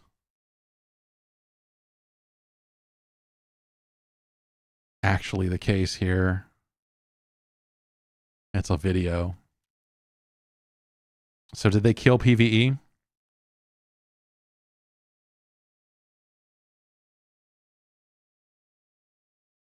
Is that the okay? A lot of these, it's a hour-long video, but they're also kind of saying Hopefully PvE will, some of the comments are like, hopefully PvE will come soon. So I don't know if there's that. Killing talent trees in PvE. All right. Okay. Maybe that's not newsworthy. We'll look at that. We'll let that develop. We'll let that cook a little bit. Trackmania is out on consoles and on Amazon Luna as of, I want to say yesterday.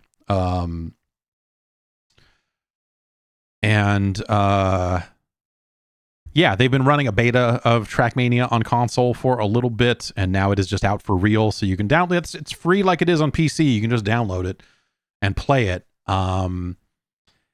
It is fine. It is an absolutely acceptable version of that Trackmania game that runs on consoles. I've not seen it on Amazon Luna. I have an Amazon Luna controller around here somewhere, but I canceled that stuff. But I guess the catch with it for me, so Trackmania, it is cross-play and it is cross-progression. So if you've got your Ubisoft Uplay whatever account attached to your console stuff, then you'll keep the same ranking or whatever else. You'll stay in the same clubs or whatever. The catch, as far as I can tell, unless this was a launch day bug that is being fixed or something, but the basic it is not cross purchase. So it is a free to play game, but you can subscribe. You can buy like an annual subscription for like $10 a month or like $30 for the high tier access, and get access to, it's like more tracks and kind of more user generated stuff. And so if you have club access on PC, as I do, when you log in on the PlayStation, much like with the Destiny 2 DLC, it's like, nah, you only have free access on this platform. And that's frustrating. So I don't know that I'm going to play Trackmania on console very much, but that's okay. But it is out, and that's a totally viable way to play it. So if you want to get involved if you want to catch the sensation that rules the nation of France, then download Trackmania immediately.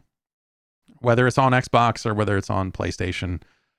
Or, hey, if you play it on Amazon Luna, you don't even have to download it. I love Trackmania. I think this is a really good Trackmania. It has been for years. They're coming up on I subscribed to 3 years of access when that thing first came out. Or I guess I should say Ubisoft gave me 3 years of access when that thing first came out. And that will expire this July. So, yeah. So we're coming up on it for those of you who bought the 3-year deal at launch. But yeah, I get why the cross purchase thing didn't happen on Trackmania, but it is still disappointing because I don't know, I would play it for trophies or whatever, but I want my skins.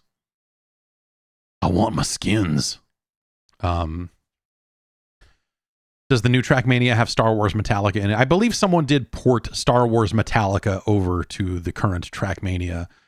The current Trackmania servers, like, you don't really find a lot of servers running custom music. It was something that I was told was possible with current Trackmania, that there are plugins and such that do exist that allow you to do that on a custom server, but I don't see anyone doing it anymore, and it's disappointing because to me that was such a crucial part of the Trackmania server experience, and I want to run my own server someday with all of the custom music things that no one else seems to have the guts to run anymore, because I have a directory full of OGs of the nastiest, filthiest, most disgusting dubstep remixes on the history of the planet, that need to go somewhere. They're all already in OG format, so got to do something with them. Okay, I have received an email from the Public Relations Department about Overwatch 2 here, so maybe this will break it down. But this is going to be the most positive spin on it, I guess, also. So maybe I assume it is missing something. Overwatch 2 today unveiled a high-level roadmap of what players can expect in 2023, which includes the single largest drop of new gameplay released at one time since launch, all coming in Season 6. Players can look forward to PvE story missions in Season 6, complete with in-game cinematics that will push the narrative arc of Overwatch forward for the first time since the original game release. Also coming in Season 6 are a new support hero, a new core game mode in Flashpoint, and more. Details for all of this will be shared in the coming months before Season 6 launches later this summer. Also included in today's announcement was an update on general PvE development. When Overwatch 2 was originally announced in 2019, it had two main components, story missions and hero missions. To not pull resources away from the live game, the team has made the difficult decision to cut hero missions. Okay. All right. You can learn more about that decision and other details on the 2023 roadmap by watching our live stream VOD. So, yeah. That kind of sounds a lot like Overwatch 1, but I guess I don't really know what the difference between story missions and hero missions is not clear to me, a person who has not been putting a ton of focus on it. But yeah, one would imagine hero missions would be telling a specific character's story and all of that sort of stuff. And whereas story missions might be something, maybe that's something done in a more of a Titanfall 1 thing where you're playing multiplayer matches, but technically there's a story unfolding at the same time. I don't know. I do not know. You could go watch their live stream if you want more details on that, I suppose. I do not play enough Overwatch 1 or 2 to give you the answer there. The Super Mario Brothers movie is out. Like, you can buy it for a digital. You can pay money for a digital copy of it. That's how that works now, I guess. Before it comes out on Blu-ray and everything else. Yeah, True Blue Review has it down. Yeah, the Overwatch porn content is plummeted, which should tell you everything you need to know about Overwatch. If people aren't, what's the hot porn game now? I guess Steam is just rotten with actual porn games now, so maybe people are like, oh, I don't need to do that anymore. But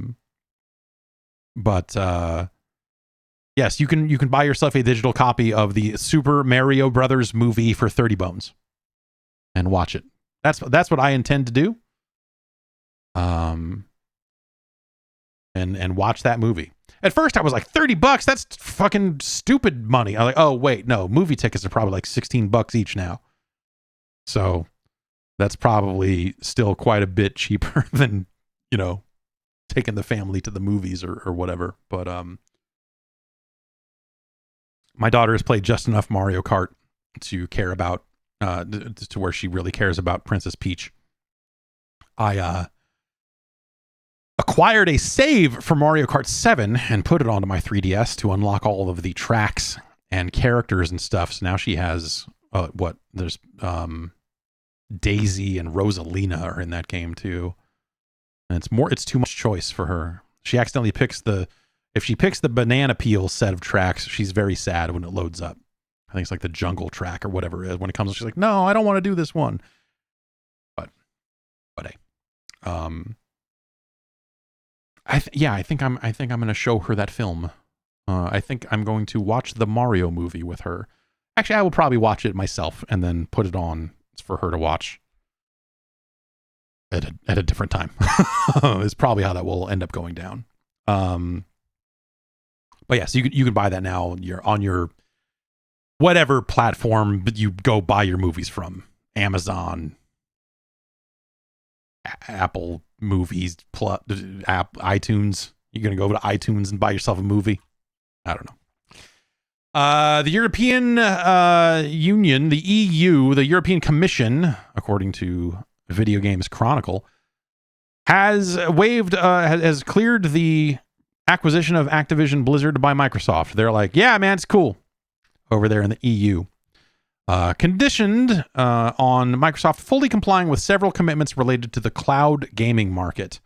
And so this has led to another kind of set of announcements for how Microsoft is going to handle cloud gaming stuff with the Activision Blizzard lineup as it pertains to appearing on cloud services and competing cloud services, and yes, that massive business, the cloud gaming market. Let's see here.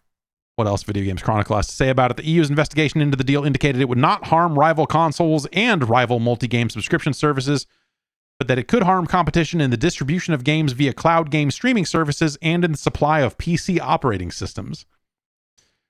To address the competition concerns, Microsoft offered the following licensing commitments with a 10-year duration. 1, a free license to consumers in the EEA that would allow them to stream via any cloud game streaming services of their choice all current and future Activision Blizzard PC and console games for which they have a license.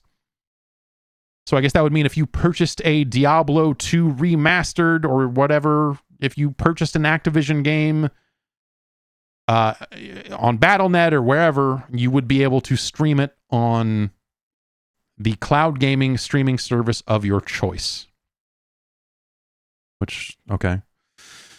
A corresponding free license to cloud gaming streaming service providers to allow EEA-based gamers to stream any Activision Blizzard's PC and console games. So, yes, that they would license it to competitors.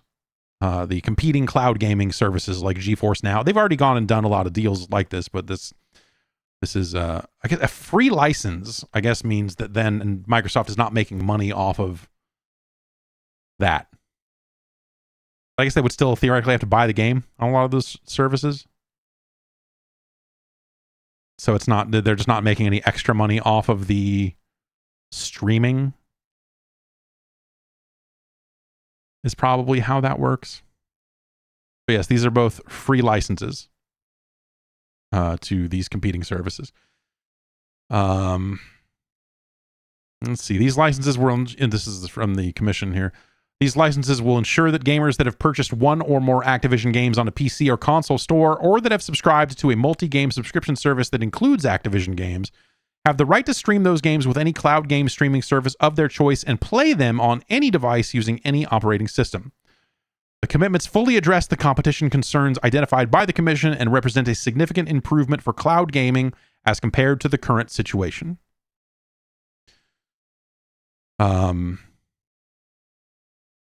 And then there's quotes from Microsoft's Brad Smith and Activision's Bobby Kotick.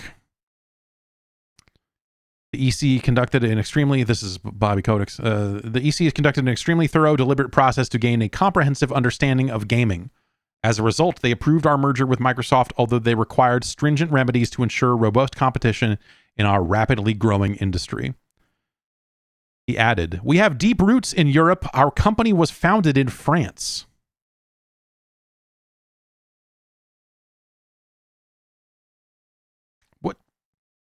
Was Activision founded in France, or was Activision founded in Southern California?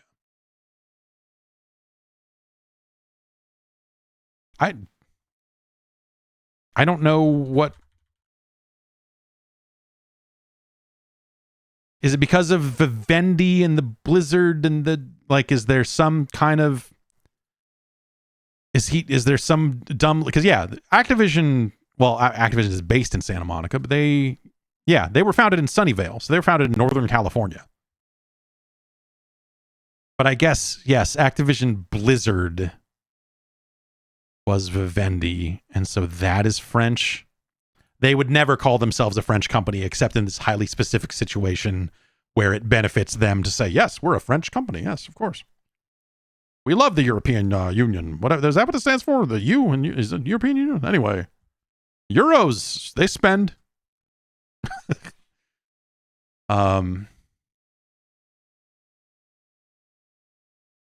So I think the hope here was that the EU decision would also kind of push things in the UK and cause the UK, or put pressure on the UK to overturn this on appeal. It seems like the UK caught wind of this and they were just like, yo, fuck these guys. Let's just say something now. Like, no, we don't need to. No, let's get on to.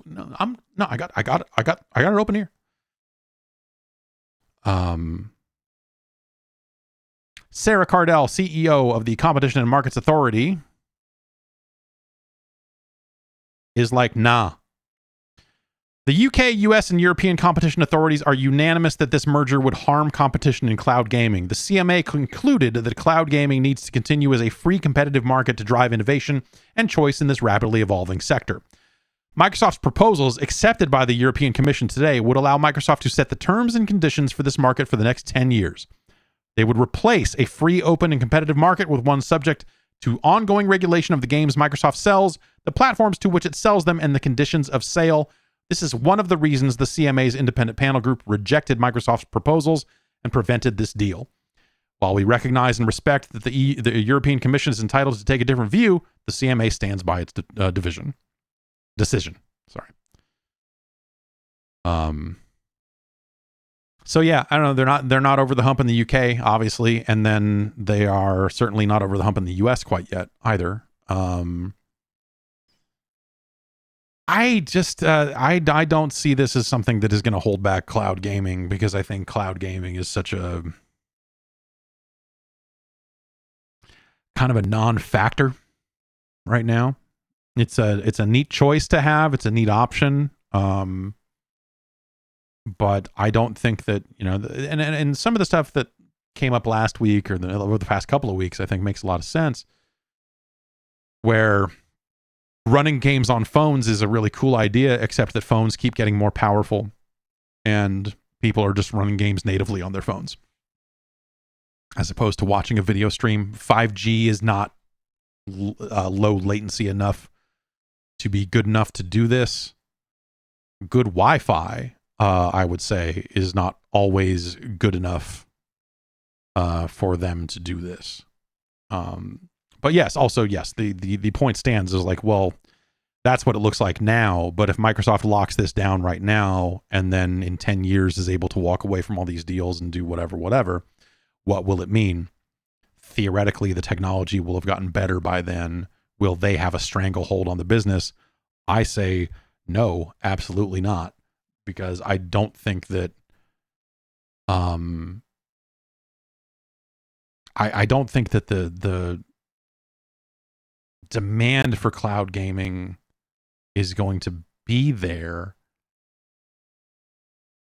I mean, it's hard to predict over the next decade, right? But I just, we'll see how internet infrastructure develops, and how much better that stuff can get. The speed of light is still the speed of light. And so transmitting data and routing data around the internet and everything is still going to be subject to the fucking laws of physics. And there's going to be some inherent latency there no matter what. And so, like, the very idea, and Ubisoft is just announcing it. They're like, hey man, Trackmania is on Amazon Luna. Like, no fucking thanks. Have you played Trackmania? Trackmania is a game that comes down to hundredths of seconds when it comes to setting these times on these tracks. Like, there are people that use keyboards for more direct because an analog stick. There's Trackmania is maybe one of the ultimate examples of like the highly specific, very input focused, very direct response things in games. More so than most other games. And so just the very concept of like playing Trackmania on a stream, I'm not interested. If you need to do that because you don't have the hardware to do it, it's great that that's an option. But I care too much about games to want to play them that way as a primary solution. Now, how much better does latency get over the next 10 years? You would like to think it would be massively better. You would love to believe that latency would improve generationally, exponentially in that time frame. But look at the last 10 years. Where were we with internet stuff in 2013? Latency wise, not speed wise. I think speed wise we're actually starting to make some headway, to the point where, like, and this is something about just, I managed to move to the right city, I guess, but like, I'm going to be able to get a 5 gigabit symmetrical connection into my home. And I'm going to do that as soon as they allow it, as soon as they finish building it or whatever. I'm going to do the shit out of that. But that's not going to suddenly make the latency dramatically better than my, 1 gig over 40 connection I have here now. Latency and bandwidth are two different things. And for as much as we're improving on the speed type stuff, the latency isn't necessarily improving with it. When you get to mobile bandwidth, obviously 5G was designed to be better at that stuff. I don't know if it's a deployment thing or it's just not happening at the rate that it should have. But, when I've been in a 5G or when my phone says 5G plus in some ways or whatever, it still doesn't feel like it's something that you're going to want to play games on. But that's me, someone who's been playing games for 30, 40 years. 40 years. 40 over 40. Over 40 years.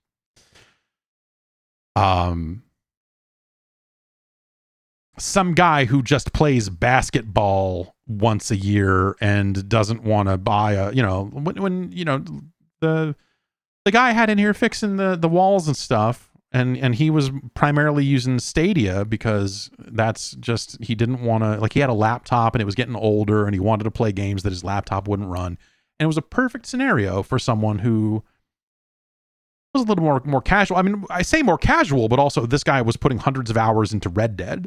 And casual is a really weird term to use, but you have people who are price sensitive in a way that they don't want to buy consoles, they don't want to invest in a high-end PC, and they just if I could just play a subscription service and just get access to the games I want to play and play them good enough, some folks are going to not know any better, or it's fine for them, the latency or whatever. They can still succeed in the game. It's not a competitive game, I guess, is the thing. Right? And as long as you've got a non-competitive game and you can build it in a way that it can run with that latency and still feel okay, then that's fine. I was even, on Stadia, I was able to play Destiny 2 and not have the worst. It was playable. You could do it. I wouldn't want to play the competitive multiplayer, but you could play with people and go out and do missions. I could aim shots. I could line up headshots. I could generally play the game as it was designed to be played. You feel it. I felt it. You feel like, this is not as responsive as I wish it was, but you could do it.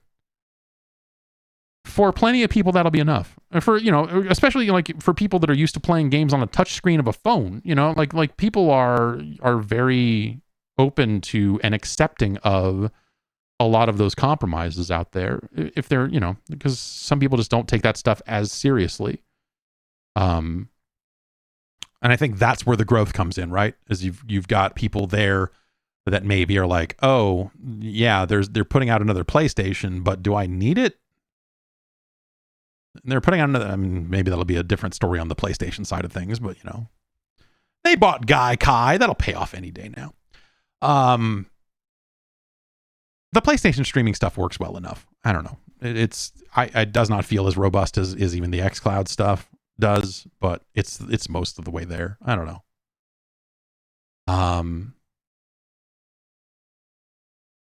But it's hard to look at the next 10 years of the streaming business and try to figure out what matters, what's going to matter there, what's going to be the thing that attracts players to it. Is it another hard shift?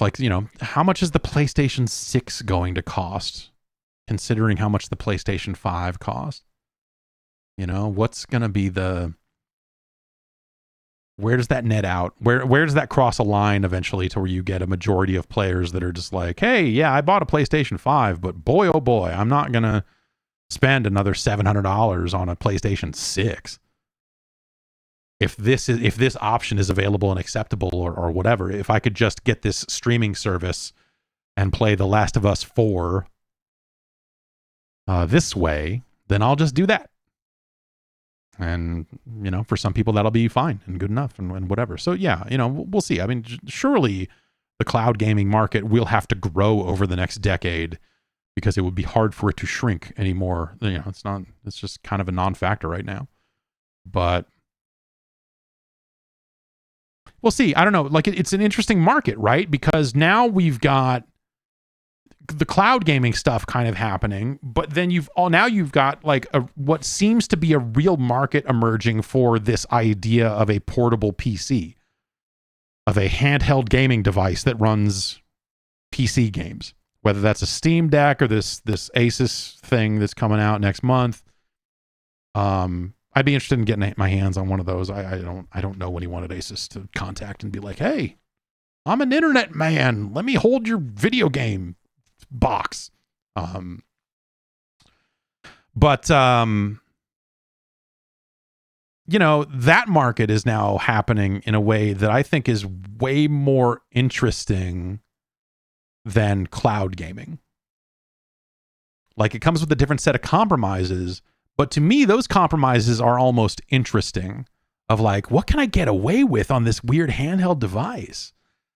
And the Steam Deck is like doubly so. But then, it's not, a lot of people don't want to tinker with shit or fuck around. But like the way you can fuck around with a Steam Deck and be like, I'm running all this shit on Linux. That's the craziest shit ever. And it runs really well. We're over here playing Tekken 7 on Linux. Does it run perfectly? It's fine. It's fine. The Asus thing running Windows natively seems like it's, pretty cool too. And, will be more tinkery in some ways and less tinkery in others. I don't know. Doesn't seem like, I don't know. I want to get my hands on that thing because their solutions for some of those problems of like, we made another app that runs on top of your store apps. Like that doesn't, I don't know about that, but, and then they have trade-offs on that thing where they went for a 1080p screen instead of the 800p or whatever of the Steam Deck.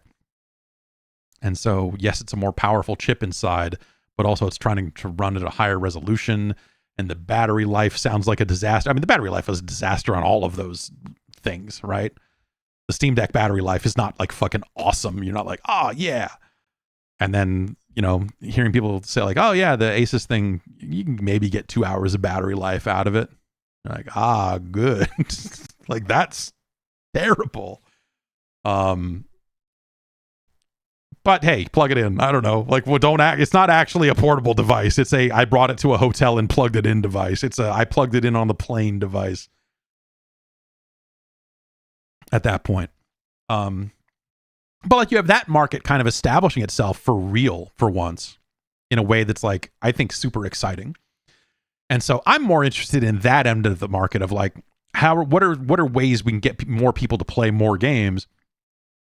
I think devices like that are actually pretty awesome. Of course, they're like fucking $600, $700 in some cases. So it's not a casual purchase the way a streaming subscription would be.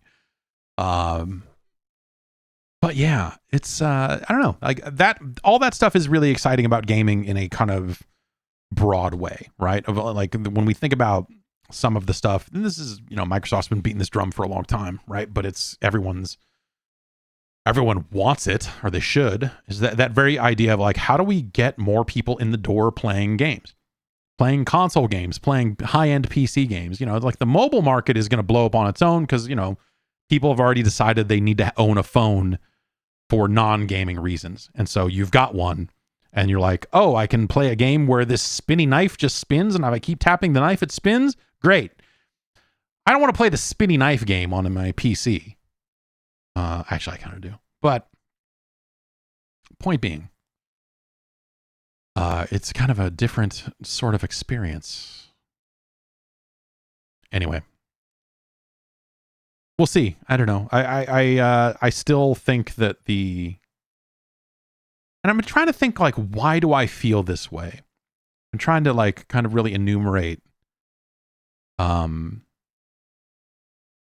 my feelings on the Microsoft and Activision deal, because generally speaking, I've looked at it and said like, that seems like that would be a good thing.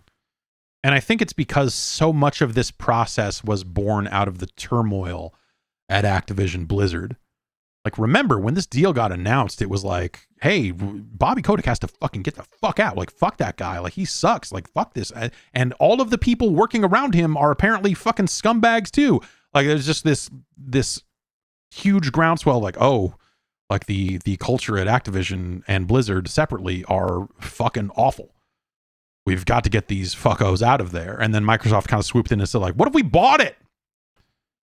And you look at it and go like, oh, actually, yeah, that would be, I mean, that would probably actually be a pretty good option that would, hopefully increase the happiness of the people working at those studios and, and help them. That would, yes. So like the idea, I think that was the big early first positive thing. And yes, we'll see how will that work in practice, assuming it happens. We'll see. Yes, there were parts of Activision that wanted to unionize. Microsoft was very like, oh yeah, we would be open to that. Yeah, we'd be open to it. And so, we'll have to see. Like if it goes down, we'll have to see what happens there. Because obviously they can't even commit to a world where Bobby Kotick is gone on the other end of this sale, because they can't come out and say that because they don't own it yet. But that was the impression that I kind of heard, or that was kind of the unspoken thing, was just like, yeah, we'll take care. We'll take care. We'll handle the situation. How are you going to handle it? We'll handle this. So that was I think that was the biggest kind of thing that sounded positive out of the gate. Was that Microsoft, and then I look at it from the larger perspective of the Activision catalog of IP, which Activision is seemingly incapable of addressing. And I think about it in terms of like Microsoft with Game Pass is just better suited to allow people to play and enjoy some of those games again. Singularity is a game that comes up way more often than it probably should, but you could put a Singularity on a Game Pass. You could put all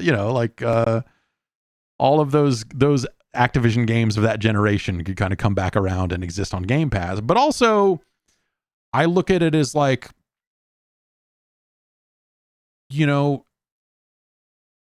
Pitfall and the kind of the classic, the original Activision IP, Fishing Derby, the stuff that matters. But Pitfall, Kaboom, River Raid, like the kind of classic stuff. Could we end up in a scenario where I don't trust Activision to ever do anything meaningful with any of that stuff, but I think Microsoft, if you gave them the right pitch, they would go for it. If an internal team, or if they were like, oh, here's whether it was or some kind of, they're going to bring back Game Room, all right, but it's all Activision 2600 stuff, but you know what I mean? Like the Microsoft seems like it is more interested in the wider swath of the catalog. You could envision Microsoft saying, oh, actually, yes, let's do another one of those Tony Hawk remasters. Or, hey, let's go out there and make another Tony Hawk. Let's make a new one. Let's get the right people in place to do it. And then it'll get delayed 9,000 times and never come out. And, like all the other Microsoft stuff. But anyway, I digress. I think I think that there's a greater possibility for some of those games to be remembered and used someday again under Microsoft than they would be under Activision, which Activision, at least the Activision side of Activision, I mean, the Blizzard side is, they're losing people, they're cutting features out of Overwatch, like, Diablo 4 seems like it's come together here, and that's been pretty awesome when they've let people get their hands on it. But like the Activision side feels lost. The Activision side feels like this. It's like a really shitty way to put it. I'll frame this by saying, remember, generally speaking, I really do like the Call of Duty games. That said, Activision feels like it's in some weird death spiral where they're going to ride Call of Duty into the goddamn ground, the plane's going to crash, and then they're going to walk away from the crash, go, what's next? And then they're going to go, oh, fuck, nothing. We've cultivated nothing. Nothing else is here. There's a vacuum. We found a closet with a picture of Tony Hawk's face on the closet, and we opened it up and it's just cobwebs and nothing. There's nothing in here. The Crash Bandicoot room, there is still a light on in there. So we're going to figure that, well, there's something going on there. What are we going to do? I don't know. That doesn't feel good. And again, that's from someone who, like I really do enjoy the Call of Duty games when they're good. And this most recent one has, generally speaking, been quite good. So there you have it. But, there's just there's another world where, I don't know, maybe they just like, they feathered the brake pedal a little bit on Guitar Hero instead of just like, let's crash this franchise into this brick wall as fast as we can and get the money out while we can. Fucking floor it, motherfucker. And then boom, done. There's factors there that would make that, obviously the plastic instrument business is not going to, especially in a world where digital sales are rising the way they are. Like, hey, that's maybe not the best example, but Tony Hawk, I think, is the perfect one. And I think there's something you could do with some of those franchises, perhaps, but I think, again, the wider swath of, like, Activision used to be a very diverse company in terms of its output, the style of games it was putting out. And they used to put out a lot of games. And no one puts out a lot of games anymore, so it's obviously the times have changed, but Activision is really locked in on that thing, on Call of Duty, in a way that feels very unhealthy, especially in a world where Blizzard is kind of not. Again, like I am very much looking forward to Diablo 4, but a lot of the news out of Blizzard does not sound healthy, does not sound, again, everyone's lost people. I just saw someone that was affiliated with Call of Duty for a long time from a public relations perspective that is now working on Apex. I was like, oh, good for him. Making moves. Nice. But yeah, it's just a weird fucking company. They had remember when they had Destiny for a while? Remember when Activision was publishing Destiny and the story was like, the story I heard was the guy whose job it was to keep drumming up new IP, the head of like president, I guess he was.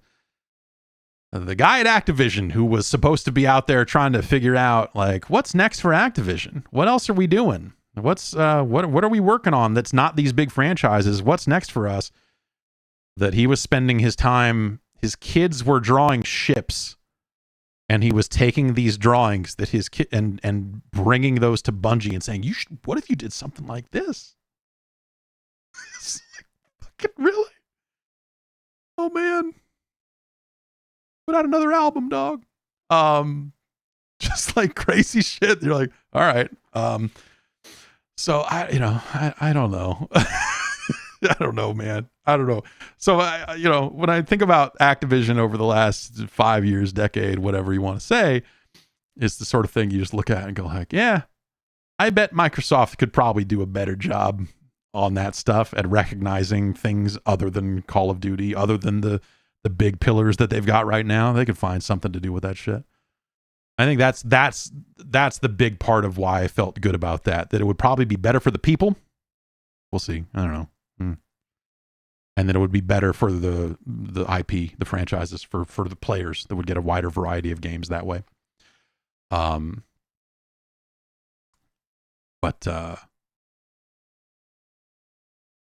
that's kind of that's how I kind of felt like, oh yeah, this would probably be a good thing for people playing games and people making them if this happened. Gosh, what else is going on here? Sega is open to making more movies based on its IP. There's a story from Video Games Chronicle that comes out of a Q&A session that was part of their full year earnings report back in April. I guess this is a new English transcript of the event. Yeah, like This is one of those things you're like, yeah, no shit. I bet you would. I bet you would love to keep making movies that were the size of Sonic the Hedgehog, but also what do you... okay, here's the quote.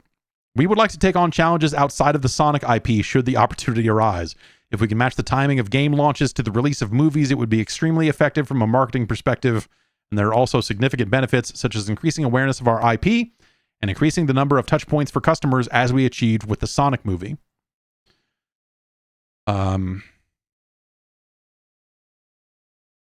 So yeah, I mean, clearly we need a Bonanza Brothers movie. We need a Floygan. Yeah, I'm a Floygan Brothers, of course. Floygan Brothers is meant to be a episodic franchise. They just didn't tell you that the rest of the episodes would be, full-length feature films. But actually, what if Shenmue just became? What if the rest of Shenmue was just movies and we didn't have to play them? That'd be better, right? What IP that Sega has, other than Sonic the Hedgehog, do you think would be big enough to carry its name in worldwide cinema, and also would be a good pick for a game? Yakuza, okay, yeah, you could certainly make gritty Yakuza films. That would be welcome if done right.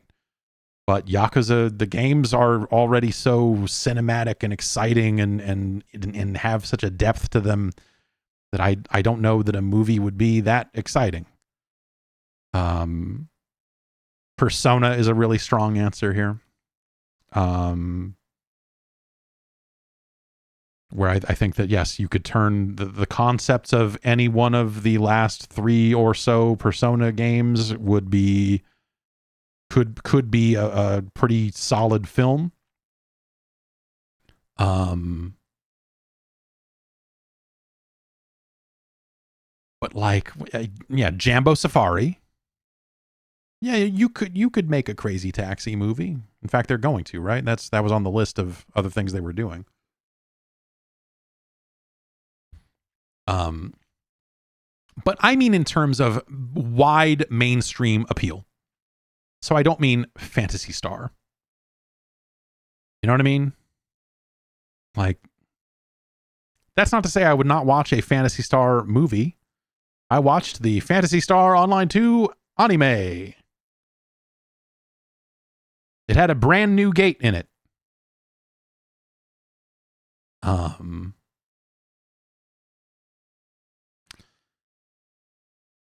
And but I think about like Sega owned franchises, like, the temptation is to think about like what were the big hits of the 16-bit era that they could bring back alongside a film, right? Yeah, is it Altered Beast, Golden Axe, Streets of Rage? Like, I just don't think that like Sega's most iconic franchises necessarily plug right into, like, certainly not a film the size of Sonic the Hedgehog. You know what I mean? Yeah, they'll do that. They already announced, like, there's that treatment for Comic Zone is around. I don't know what state that's in, but like Comic Zone and was it Crazy Taxi? Was that the other one? Were those the two that were floating around as like, yes, we're making films? Yeah, I think it's hard, man. Like, Sega has never had anything as mainstream as Sonic. You're not going to go make an Alex Kidd movie. I mean, if you are, it's going to be a weird porno. That's not a big mainstream film. You're like, we're making an Alex Kidd movie for the grown-ups. This guy's got big ears and he knows how to use them. I don't know. But like, I don't. A Total War? What are you gonna make a Total War franchise film? Yeah, after they buy. Yeah, I mean, after the Rovio stuff happens, they'll have Angry Birds. There's already been an Angry Birds movie. Bayonetta. Do they own does Sega? I mean, is it a situation where they have to license it out? Is that how that happens? Because Nintendo published Bayonetta and Platinum developed it, but I assume Sega still retains some kind of rights in there somewhere in the middle. but I don't actually know the answer to that question.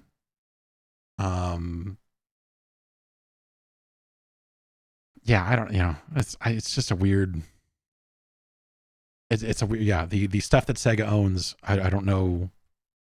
Again, when we talk about the size of Sonic the film and the Sonic universe, the Sonic character, and the Q rating of Sonic the Hedgehog and all that other horse shit, like, they don't have anything else that really comes close to that. So, like, I think you could do, if you wanted to make a ninja movie and call it Shinobi, you certainly could. Let's make Shadow Dancer. It's a ninja and his dog, and they go and do stuff. Yeah, Toe Jam and Earl. Make an animated movie. Take the Alf cartoon.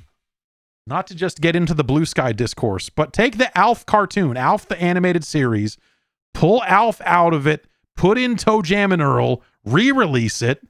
You're fucking done. You're golden. It's basically the same thing. Not to get into the Blue Sky discourse, but yeah, you could do Altered Beast and it's just Animorphs for a new generation. You sickos.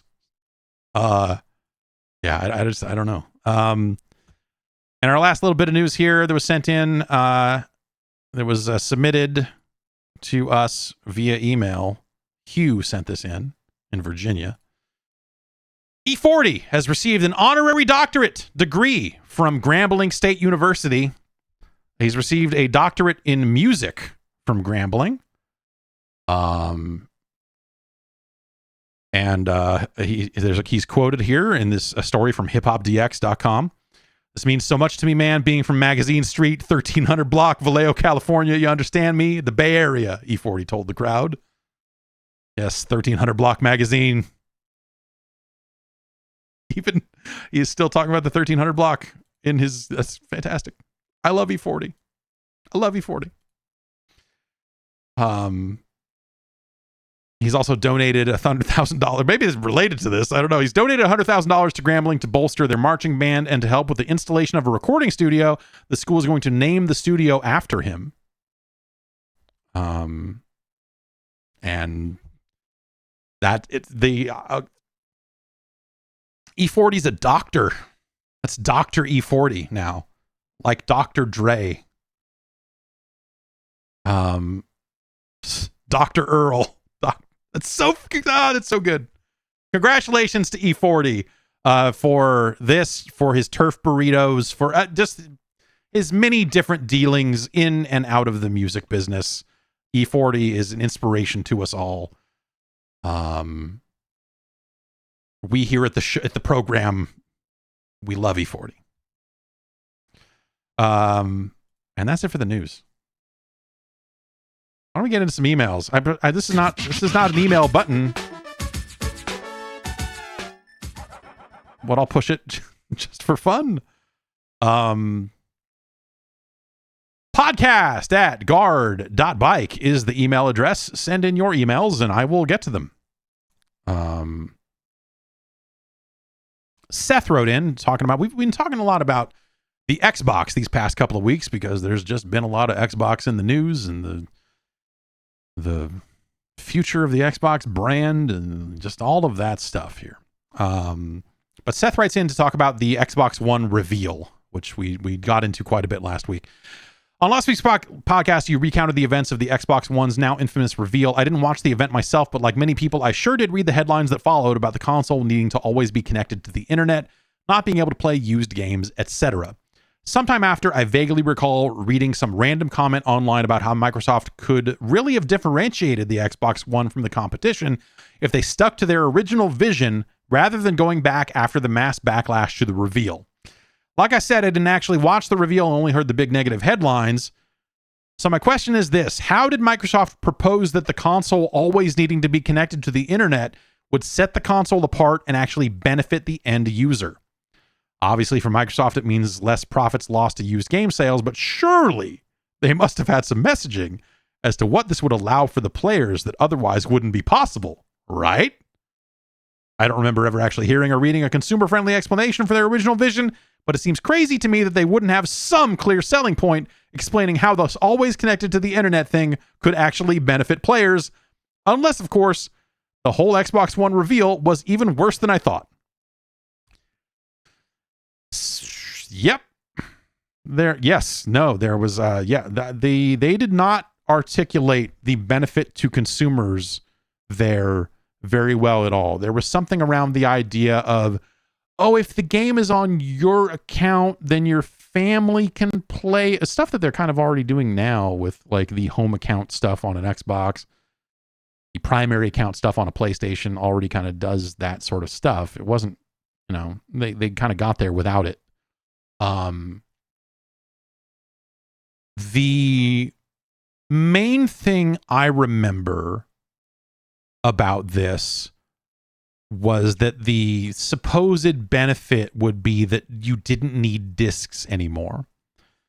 So it was this very idea that like you would get a disc, and they never articulated how this would work, if there would be a key in the box along with the disc, or if they were going to imprint serial numbers on the discs themselves to make them these one-time use objects.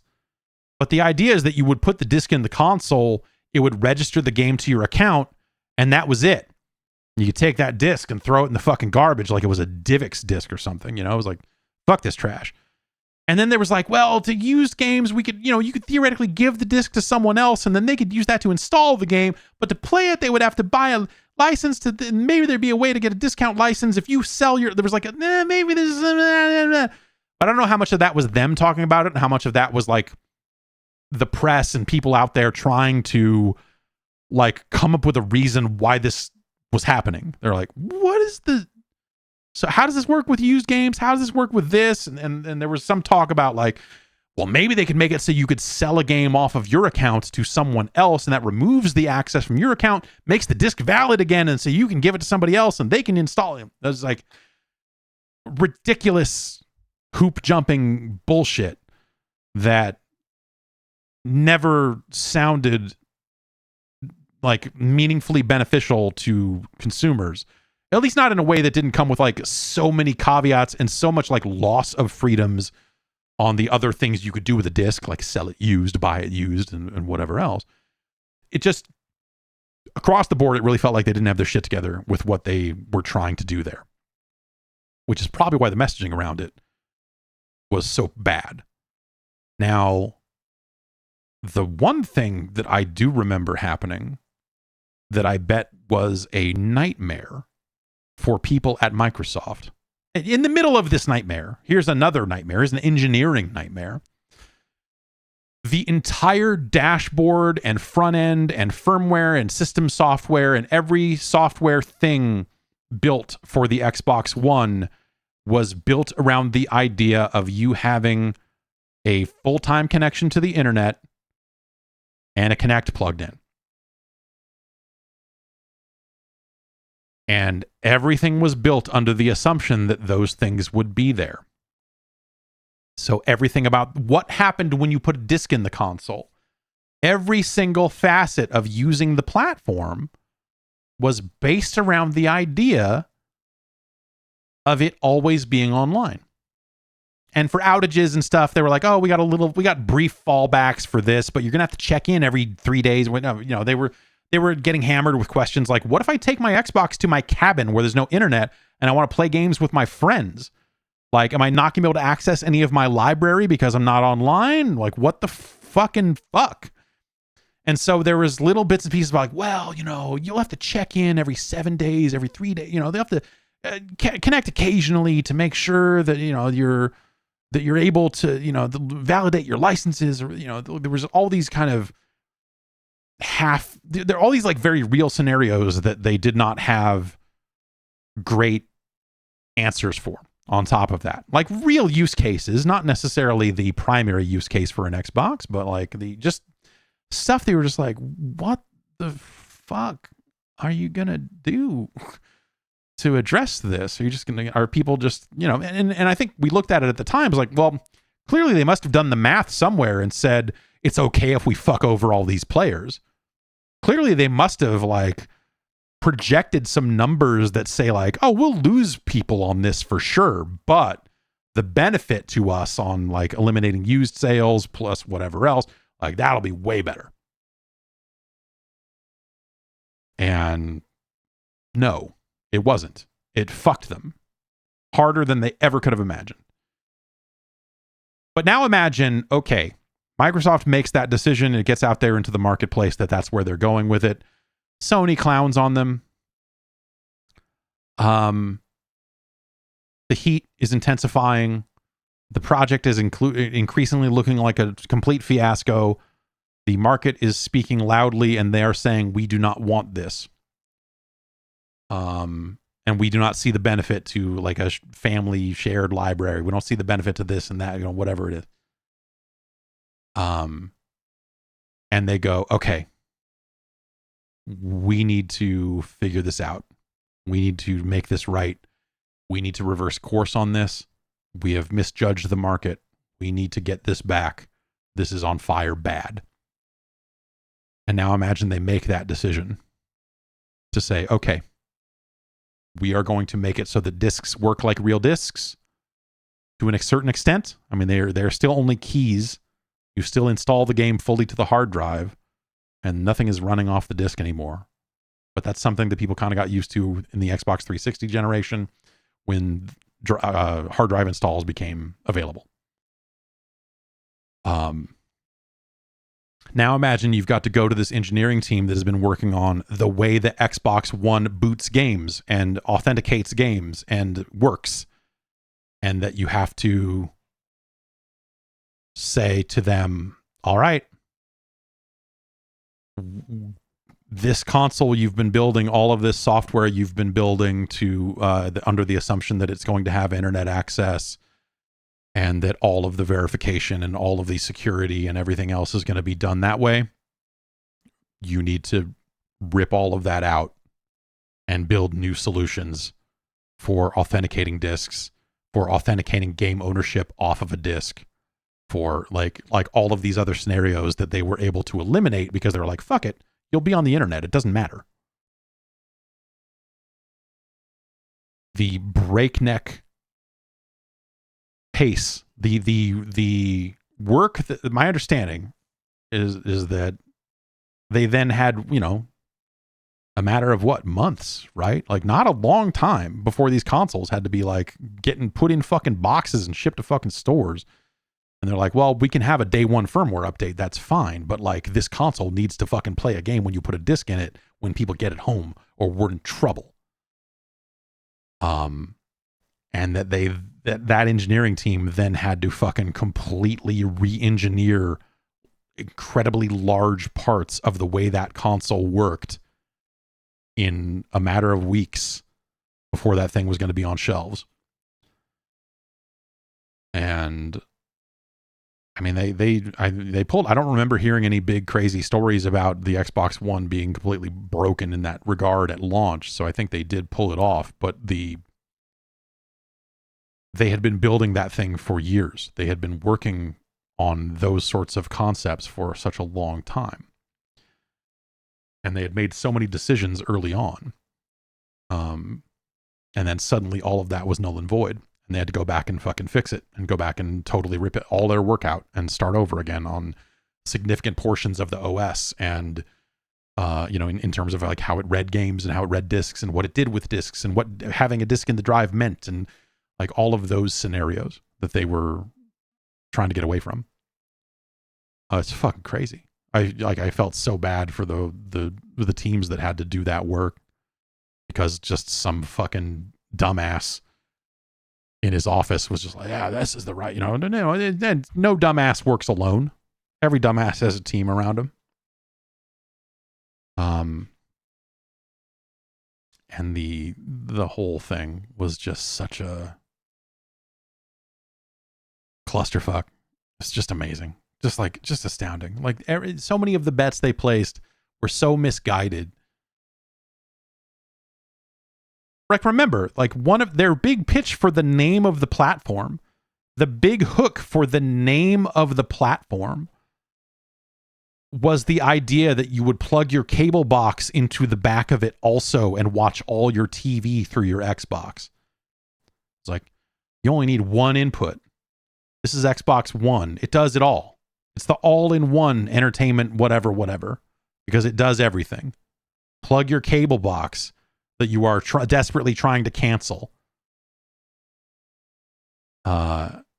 They misjudged the popularity of streaming services and the role that they would play in the years ahead. There's so many fucking bad calls, top to bottom, on that thing. Remember they built that whole studio in LA and they were like, we're going to make a Halo TV show. I mean, they eventually did, but like there was like all of this television programming that they were going to try to make, and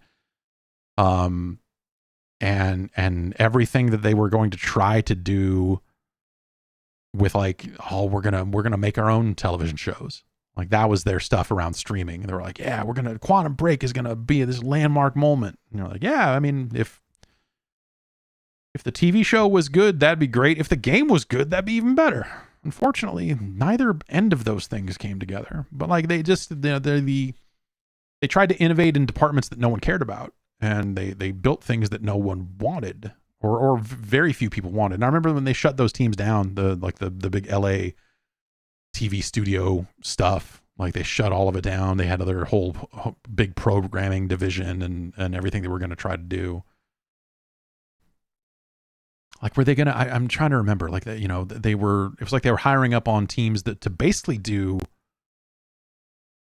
what Major Nelson was doing. It was almost like there was a like, could we youth this up a little bit? Could we get some, like stuff that they were trying to make instead of that just, I don't know, that had a weird stink on it too. I don't know, man. There's just a series of bad decisions, right? And,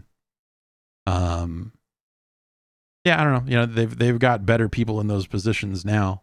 But whatever. We spent the last couple of weeks talking about that end of things, We're not going to rehash all of that again here, but yeah, I guess to answer the question, like what was the benefit to consumers of the Xbox One in its original form? I don't know that they were ever able to, if they had been able to correctly articulate that, then at least there could have been a conversation. But none of the things they were offering felt like it made any sense at all. Because yeah, they were leaning on stuff like family sharing and stuff that did not require them to architect the console in that way. Stuff that they have done, stuff that they've gone on to do. They spent a long time talking about the Kinect and what it could do. Like they had a whole, when we went up there to see the console for the first time, they had a whole big area where they were like, here, we're going to talk to you about Skype on the Xbox. And we think that this type of video chat of a family in the room talking to grandparents, this is going to be fucking huge. Grandma's going to get an Xbox because this is going to be, because she's only going to use it for TV, and because she's going to use it to Skype with the grandkids, and all of the other shit that they were trying to cram into that thing, and the Kinect interface of holding up your hand and using it and pushing forward, and pushing forward never worked well. Like selecting things with the Kinect interface fucking broke half the time. Boy, oh boy. And then, yeah, all the privacy stuff around like, oh, this Xbox is always listening to me, huh? That doesn't seem good. Just a series of bad decisions, or a series of like misreading the market in conjunction with assuming that the game business was sewn up in a way that they didn't have to worry about it. They're like, we got this video game shit locked down. Let's get football. Let's watch some football. Let's snap a web browser in or have football running in the corner while you play Halo, or vice versa. You're like, yeah, that doesn't. There were things about the Xbox Snap interface that were interesting in terms of whether it was that picture-in-picture experience or like, the idea of like, I could have help for the game right there as I'm playing it. And you're like, there's something there. That's sort of what PlayStation has tried to do with its like trophy videos or whatever. But, and there would be interactive TV scenarios that if you had a console with television running through it, that you could overlay things over the broadcast. Like there's like interactive TV stuff that would not be uninteresting, but not vital. Not vital for that to be an overlay, especially in a world where everyone has their phones. and they can sit there and be like, I'm betting on the football game from my phone while it's on my TV. I don't need the betting overlay. I don't need that. I can do that over here. We're fine. Like people just didn't need any of that. And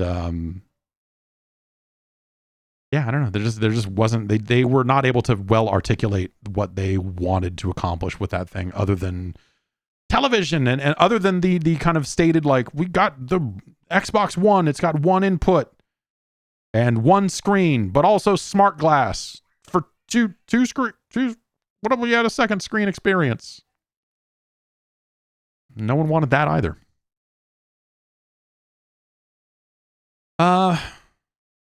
Let's see here. Sam in Australia writes in and says, there isn't much left to say about Redfall, but I got thinking how similar this is to Anthem. It's a game with a lot of good stuff on the surface, but lacks any form of depth. Should Microsoft be learning from the likes of EA and just stop talking about the game, let it die and move on instead of doing an EA and saying you're fixing things only 8 months later to finally give up? Okay, I'll take that part of it before we get into the next part. Redfall doesn't seem like a live service game the way that Anthem was originally pitched. You know, Anthem was something that if they had nailed Anthem, it could have been a Destiny level success.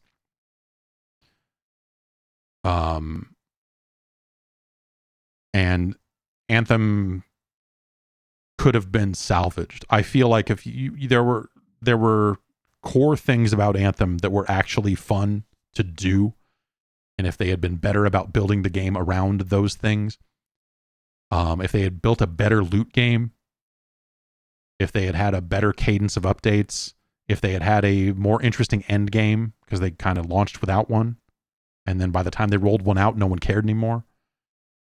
Those are the problems with Anthem. Redfall is that it's empty.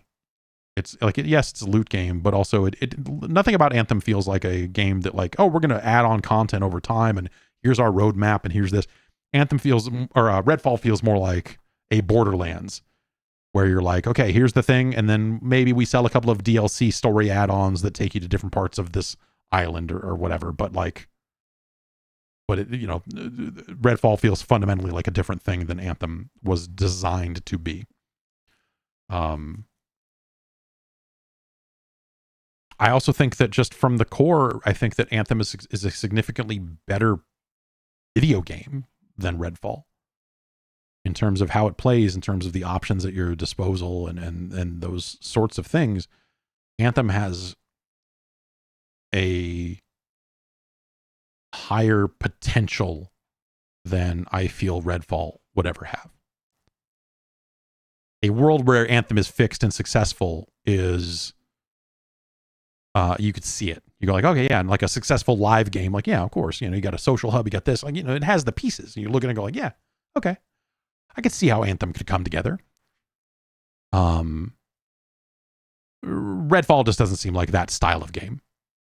And so I don't think I don't think that they need to say, hey, we're going to fix it with Redfall, because I think that Redfall feels like significantly less ambitious than Anthem, just in terms of scope. Like, that's not a bad thing. It's just a different type of game that feels smaller.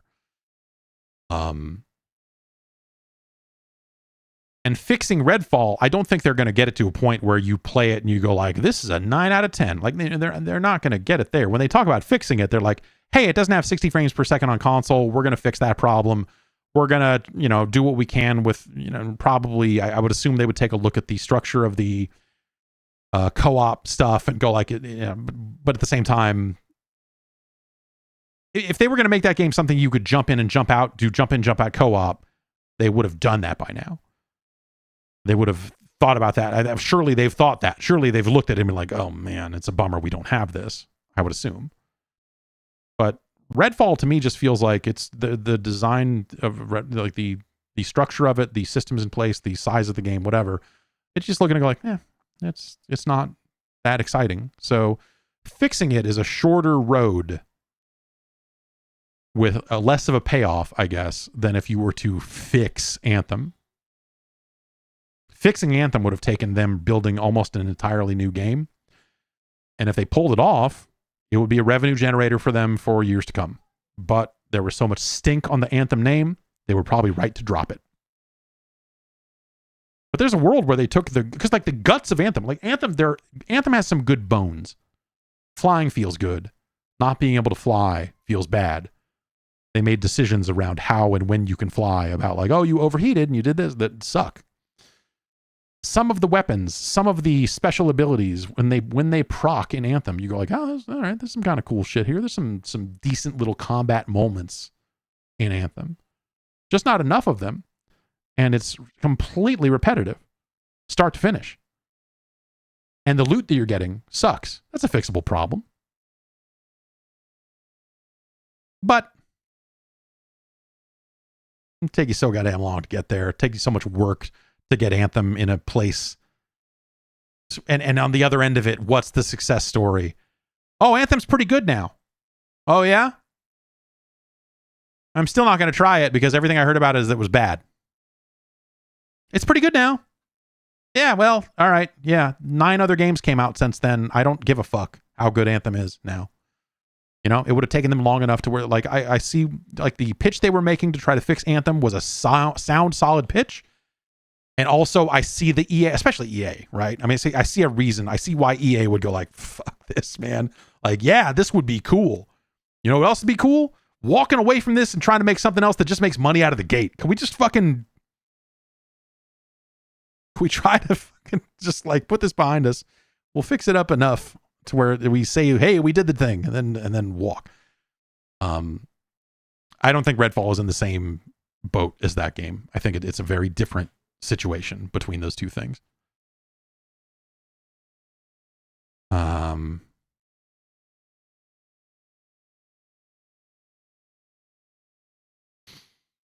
Let's see here.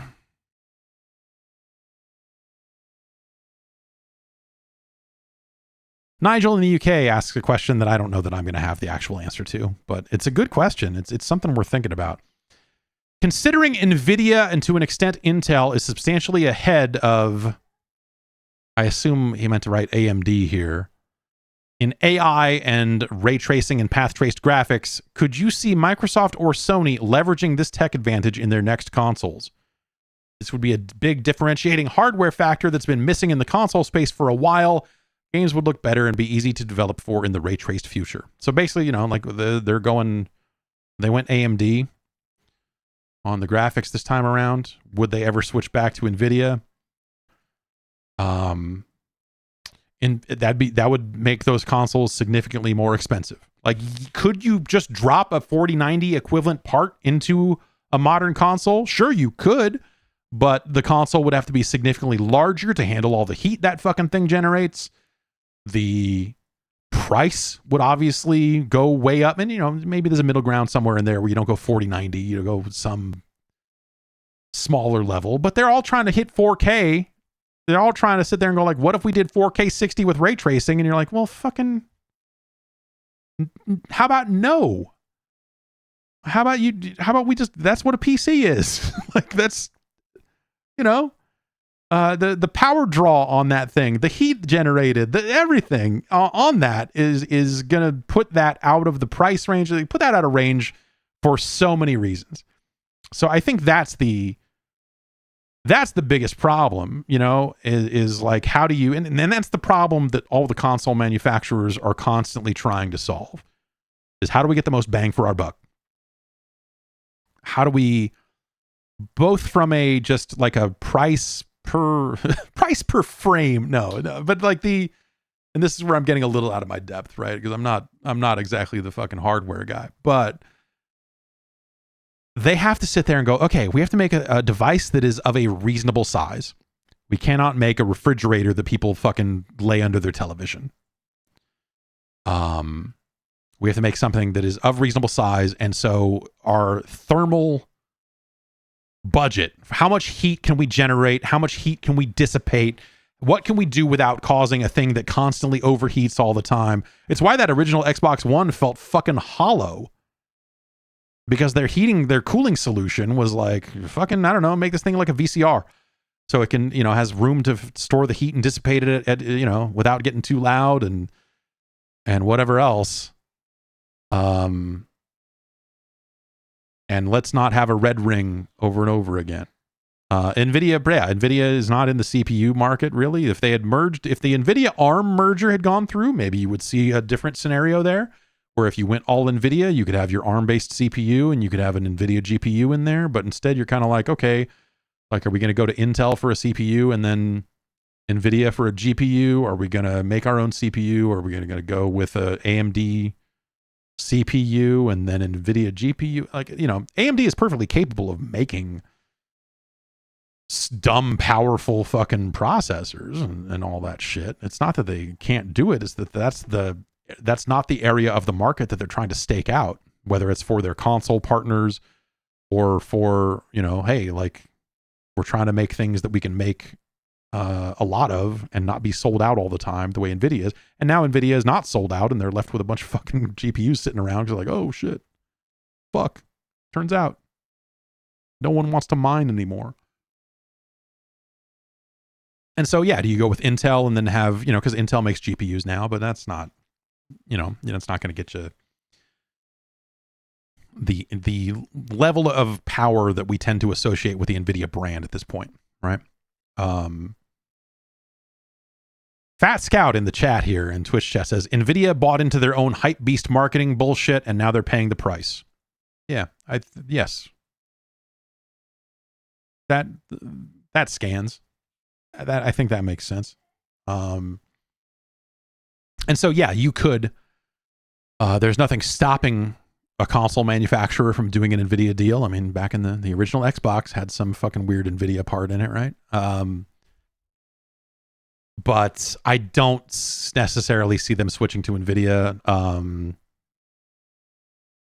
unless NVIDIA can offer them like a good price point for power, a better price point for power than AMD can. And again, I don't necessarily think that AMD is incapable of making that high-end shit. They just don't. Like, the AMD CPUs are fucking nice. Like, I have no complaints about mine. So, yeah, I don't know. You know, NVIDIA is going to target the AI market because all those CUDA cores on all of these things work really great for all of that shit. Like, you can run a lot. Like, I can run a lot of dumb... I don't even like using the term AI because it's not fucking artificial intelligence. I can fucking run things that turn Vince Russo's voice into my voice almost in real time on this 4090. It's crazy. There's a lot. I can generate images of John Cena with multiple penises at a fucking an amazing clip with some of this shit. So, you know, like, the AI thing is going to be a thing for a while, obviously, before some weird bottom drops out of that. Or I guess, like, it's not that the bottom will drop out of AI. It's that all of the people that are fucking all glassy-eyed about this shit, like it's the most amazing magic technology ever, like, they're going to fucking get grounded at some point and be like, oh, okay, here's what this stuff is capable of. Like, it's not magic. It's not artificial intelligence. We're just building slightly better chatbots.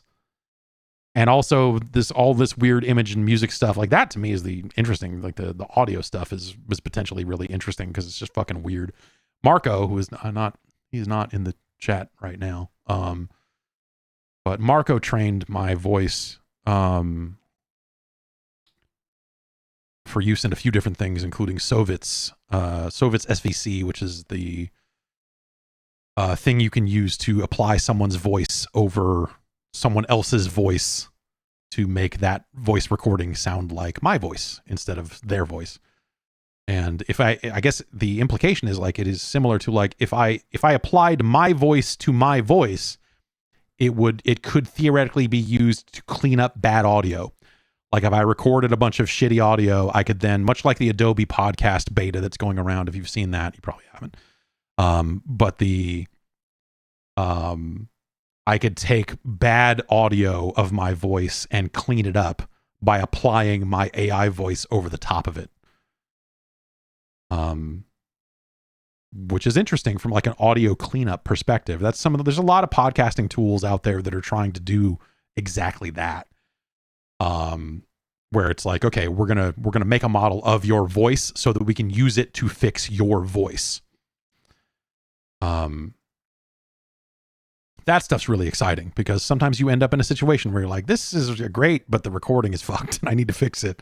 And fucking RX ozone, you know, the isotope tools are only going to take me so far. So that stuff's pretty neat. Shout out to Marco for making that happen. It's been fun to fuck around with. But yeah, as far as NVIDIA and consoles, I don't think that I don't know that the benefit is sensible when we start thinking about price, when we start thinking about wattage and thermal load and whatever else.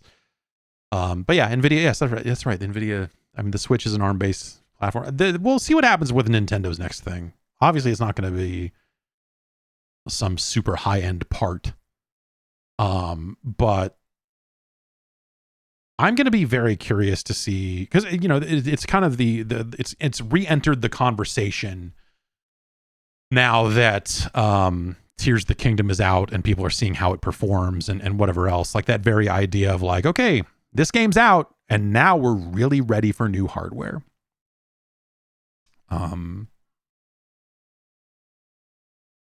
And what Nintendo does with that and what they can do with it, because I don't know what is replaced. Like, what is it, the NV1 or what? No, what is the, well, I forget the name of the whatever hardware platform that they're using. That was the Tigra, yeah, X1. The so hackable, the so backdoor built right in, thanks NVIDIA special. That Nintendo is such a fan of. So I actually think that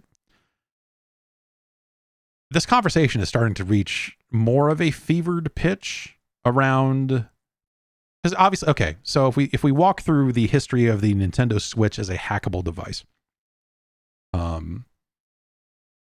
obviously those launch, the first model of Switch was something you could soft mod. You could take a paper clip and make that thing do your bidding. So when they updated that hardware, when the Switch Lite came out, when the OLED Switch came out, and some of the other things, they closed some of those back doors, but some of that backdoor stuff is inherent to the platform. And so you have the situation where the guy that was working for the mod chip company got sued into fucking oblivion, and now his wages are going to get attached for the rest of his natural life, because Nintendo saw fit to do that to him. And I guess, you could make the argument like, well, you got to make an example of somebody to stop people from fucking doing that to your stuff. But that is not the effect that will have. I think that makes Nintendo look like absolute bullies. And doesn't actually solve the problem. So, yeah, it was a federal case. So I guess, it's not necessarily Nintendo putting the screws to them, but point being. That said, I also think that them being in the business of like mod chip sales and the way that they built their stuff to specifically maximize profits on their mod chips is sleazy. Open source equivalents and some of the other stuff that came around, you're like, hey, that felt more right. That felt more gray area, I guess, than anything else. So you've got two things happening. One, you've got a big hole blown in the Switch's security right out of the gate. And the things that lets you do in terms of dumping keys and breaking encryption and copying games and all of the other piracy and shit, that is enabled. And then you've got Nintendo issuing the takedown requests for Lockpick, which is a piece of software designed to extract encryption keys from Switch hardware. And these are keys that you would then take to use either on a hacked Switch, or I believe also the emulators use those. And so Nintendo, just in the past couple of weeks here, they went to GitHub and apparently issued a takedown request invoking the DMCA. Apparently on Lockpick. And so you had one emulator saying, we're shutting down because we're worried we're going to get sued. Like, okay. So you have a chilling effect on that and whatever else. Someone in chat is saying maybe that wasn't Nintendo that filed the DMCA. Yeah, I mean, there's always DMCA shenanigans, and I guess they haven't really necessarily said, yes, we did this. Yes, we shut down Lockpick. I don't know. But that's been the word going around. But the word also going around is like, they've shut down a number of repos. But yeah, all of them were forks of Lockpick. So it didn't seem like they were going after a wide swath of... Remember, this is in the run-up to the release of Zelda, which leaked weeks ahead of time.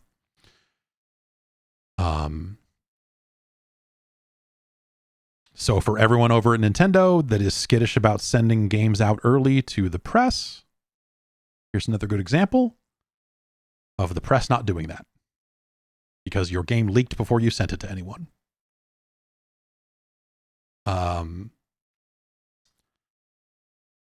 So all of this kind of adds up to not quite a PSP like scenario, not quite a Dreamcast like scenario, because obviously the Switch is way later in its lifespan, and they've been selling like gangbusters. I'm not going to sit here and tell you like piracy is costing them sales. I'm not going to be that guy. But this is the sort of stuff that you look at and go like, okay, let's assume that Nintendo did issue the DMCA takedown. And obviously Nintendo did, put the screws to the mod chip manufacturers and everything else. Like, there's still a hole in their platform. And the way to solve that is to put out a new one. And so when we talk about like, oh, they're not factoring into any new hardware before April of next year, you actually do start to wonder like, oh, could they be rushing their way out of this generation ever so slightly just because they're sick of this? They're sick of this shit. They're sick of seeing videos of fucking Zelda running on a PC 2 weeks before release. They're like, fuck this. Like they're like, yeah, well, these are mistakes we made years ago. These are mistakes inherent to that Tigra platform. And that backdoor is that backdoor, and it's too late. Like, the barn door is blown the fuck off right now, ultra-handed fucking off and thrown into a fucking ravine. And the only way for them to actually fix it is not going to be through DMCA requests and all of that sort of stuff. That shit's out there. It's going to be through releasing a new platform and making sure that it's actually fucking closed.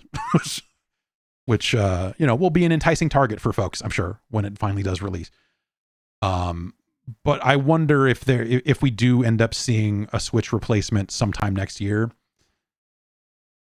which I think just last week it said like, nah. But now that I'm thinking about it, what if they're actually completely fed up with all of the discussion around this shit, and they're like, we've got to, this has to stop. The only way for them to stop it is to issue new hardware, and then that emulation story is closed. And then the Tigra, whatever, the hole in the platform, that's closed, and they can start fresh. Because it doesn't look, the Switch is what it is. It's aging hardware. It was not the most powerful thing on the market when it was released. When Breath of the Wild came out, people were talking about performance and going like, this ain't great.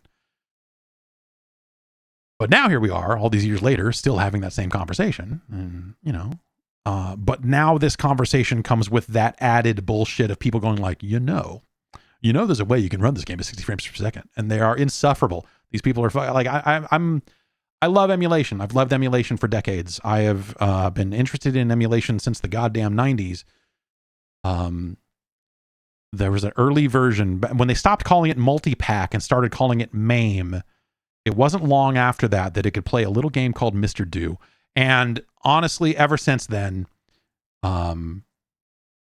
emulation has just been an amazing development, an amazing concept. I love it. I always have.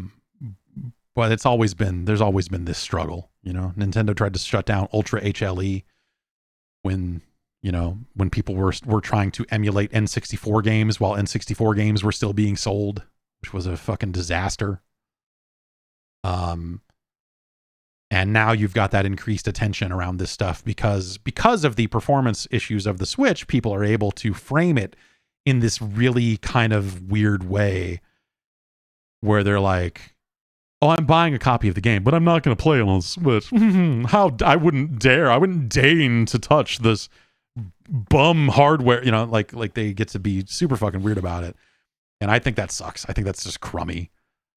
It's interesting and cool that you can do all that shit. Like, don't get me wrong, but I don't need to hear about it every fucking 5 minutes. I'm well aware. I'm way more interested in knowing how this current release runs on actual Switch hardware all these years later. Like, that's a way more interesting story. So I don't really fuck with that stuff because I just don't really care. It's not. And so, yeah, I don't know. It's just so that makes me wonder what Nintendo will do next and when they will do it, because we've seen just enough stuff from them.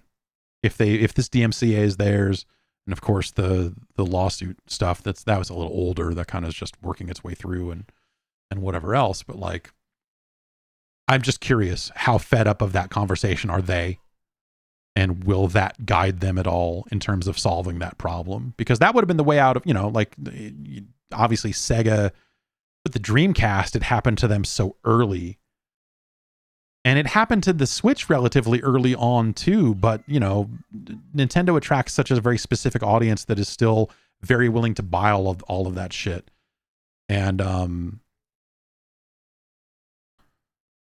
And so, like, you hear all these stories about how well Tears of the Kingdom is selling. Like, it's not a problem of like, this is dramatically impacting the sales.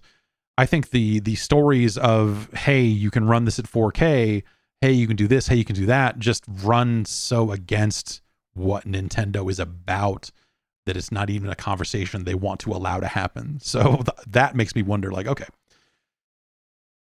let's get our new console out the door. We'll launch with Metroid Prime 4 on that. Fuck it. Or something like that. I wonder. Anything's possible in this crazy goddamn industry. I know that much.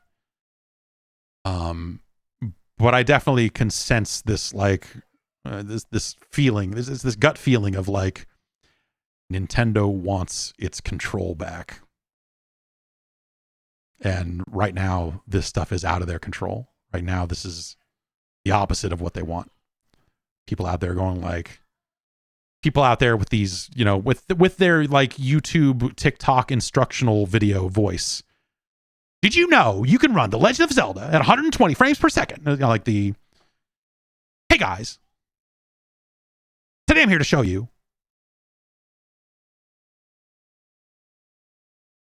Like all that shit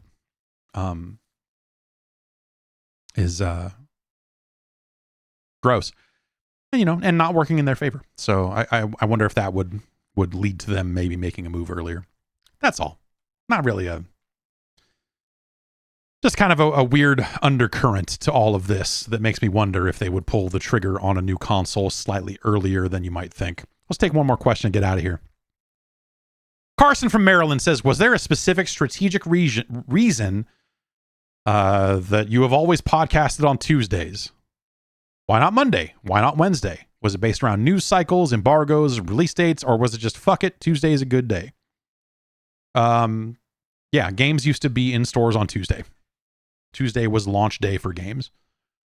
And so from an embargo perspective, like usually your review embargoes were up Tuesday morning or like Monday night or, midnight or whatever. And so having a podcast publish on Tuesday was the perfect time for review style coverage, because you're like, this game is out. It just came out. It's out today. And so Tuesday was always the perfect day for that. And that's why. That was when the hotspot started in 2004 or 5, whatever it was.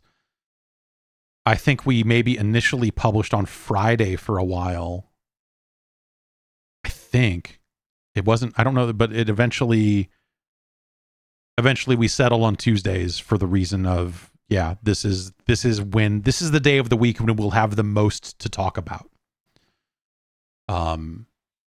And so we cemented it then, and so it shall be. Games don't even come out on Tuesdays anymore. Games all come out on Fridays. And review embargoes are spread all over the place in ways that they were not then. So the strategic benefit of a Tuesday podcast has definitely been lessened over time. But I still think it's the right day for it. It's just always felt right. If I could pick another day, maybe I would say Thursday. Thursday, you end up in a situation where, like, if we were podcasting Thursday morning, then it would be like, at 9 p.m. we can talk about a new game, but not right now. Like, Friday would probably actually be the right day now, but there's so much other shit that usually happens on Fridays in terms of live streams and other stuff. And I think routinely my Friday numbers are the lowest of the 3 days that I am streaming. Depending, I mean, Zelda was out last week, so that's kind of a big outlier or whatever. But yeah, I just, Tuesday always made the most sense because of that release schedule stuff, and that's how it always was. And Tuesdays were release days for games because I think that was also the release days for music, because everything was coming out Tuesdays. And so video game distributors just piggybacked on the existing, like, trucks were already driving to stores for Tuesday releases of music and movies and whatever else. And so games just kind of fell into that. Games used to just ship whenever. And there's a lot of release dates from the NES era that are really hard to track down as a result, because they just kind of, like, they shipped the boxes to stores and said, fuck it, sell them, man. But it was always a logistics thing, because Tuesday was the big release day for everything else. And so video games just kind of got onto that cycle, and it just happened that way. And in the UK, it was always Fridays. So in the UK, it was like games would ship whenever. It'd be like 6 months later, because we had to translate it into 9 different languages, and here's the German version or whatever else. But, like, you would get a Tuesday release in the US and a Friday release in the UK sometimes, but never the opposite. It was never out in the UK on Friday and then out on the US on Tuesday. They never prioritized that market that way. But yeah, anyway, that's why. And that's been Tuesday for us here. Thanks everybody for hanging out if you're watching live. Thanks everybody for listening. If you're listening not live, which most of you are not live and you are listening. So that is statistically the truth. Anyway, what else? Man, I don't know what we're going to do this week. It's like all the games came out, and now there's a weird lull until, I don't know. Street Fighter's out pretty soon. Diablo's out pretty soon. But I don't know what's out between here and there. I've got a few kind of smaller things, but they are not Zelda level bangers. But yeah, we'll stream some games Wednesday. We'll stream some games on Friday. Maybe we'll get back to some old games. Maybe I should start brushing up on some fighting game stuff here before Street Fighter 6 is upon us. I don't know. Anyway, I'm going to take off. Everybody have a tremendous rest of your week. And so on and so forth. I'll be back with you next Tuesday with another edition of this god dang podcast. Hey guys, I'm here to show you what's this weird console. It's the Sega Genesis. Did you know Sonic the Hedgehog originated on a little-known console called the Sega Genesis? It's true.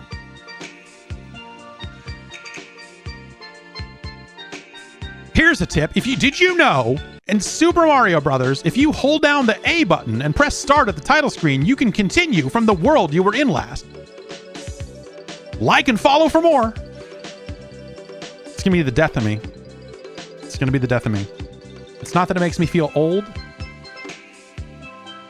It's I just watch it and look at all those videos on TikTok and go, yeah, no shit. Yeah, of course. It's yeah, right? God damn it. See everybody next week.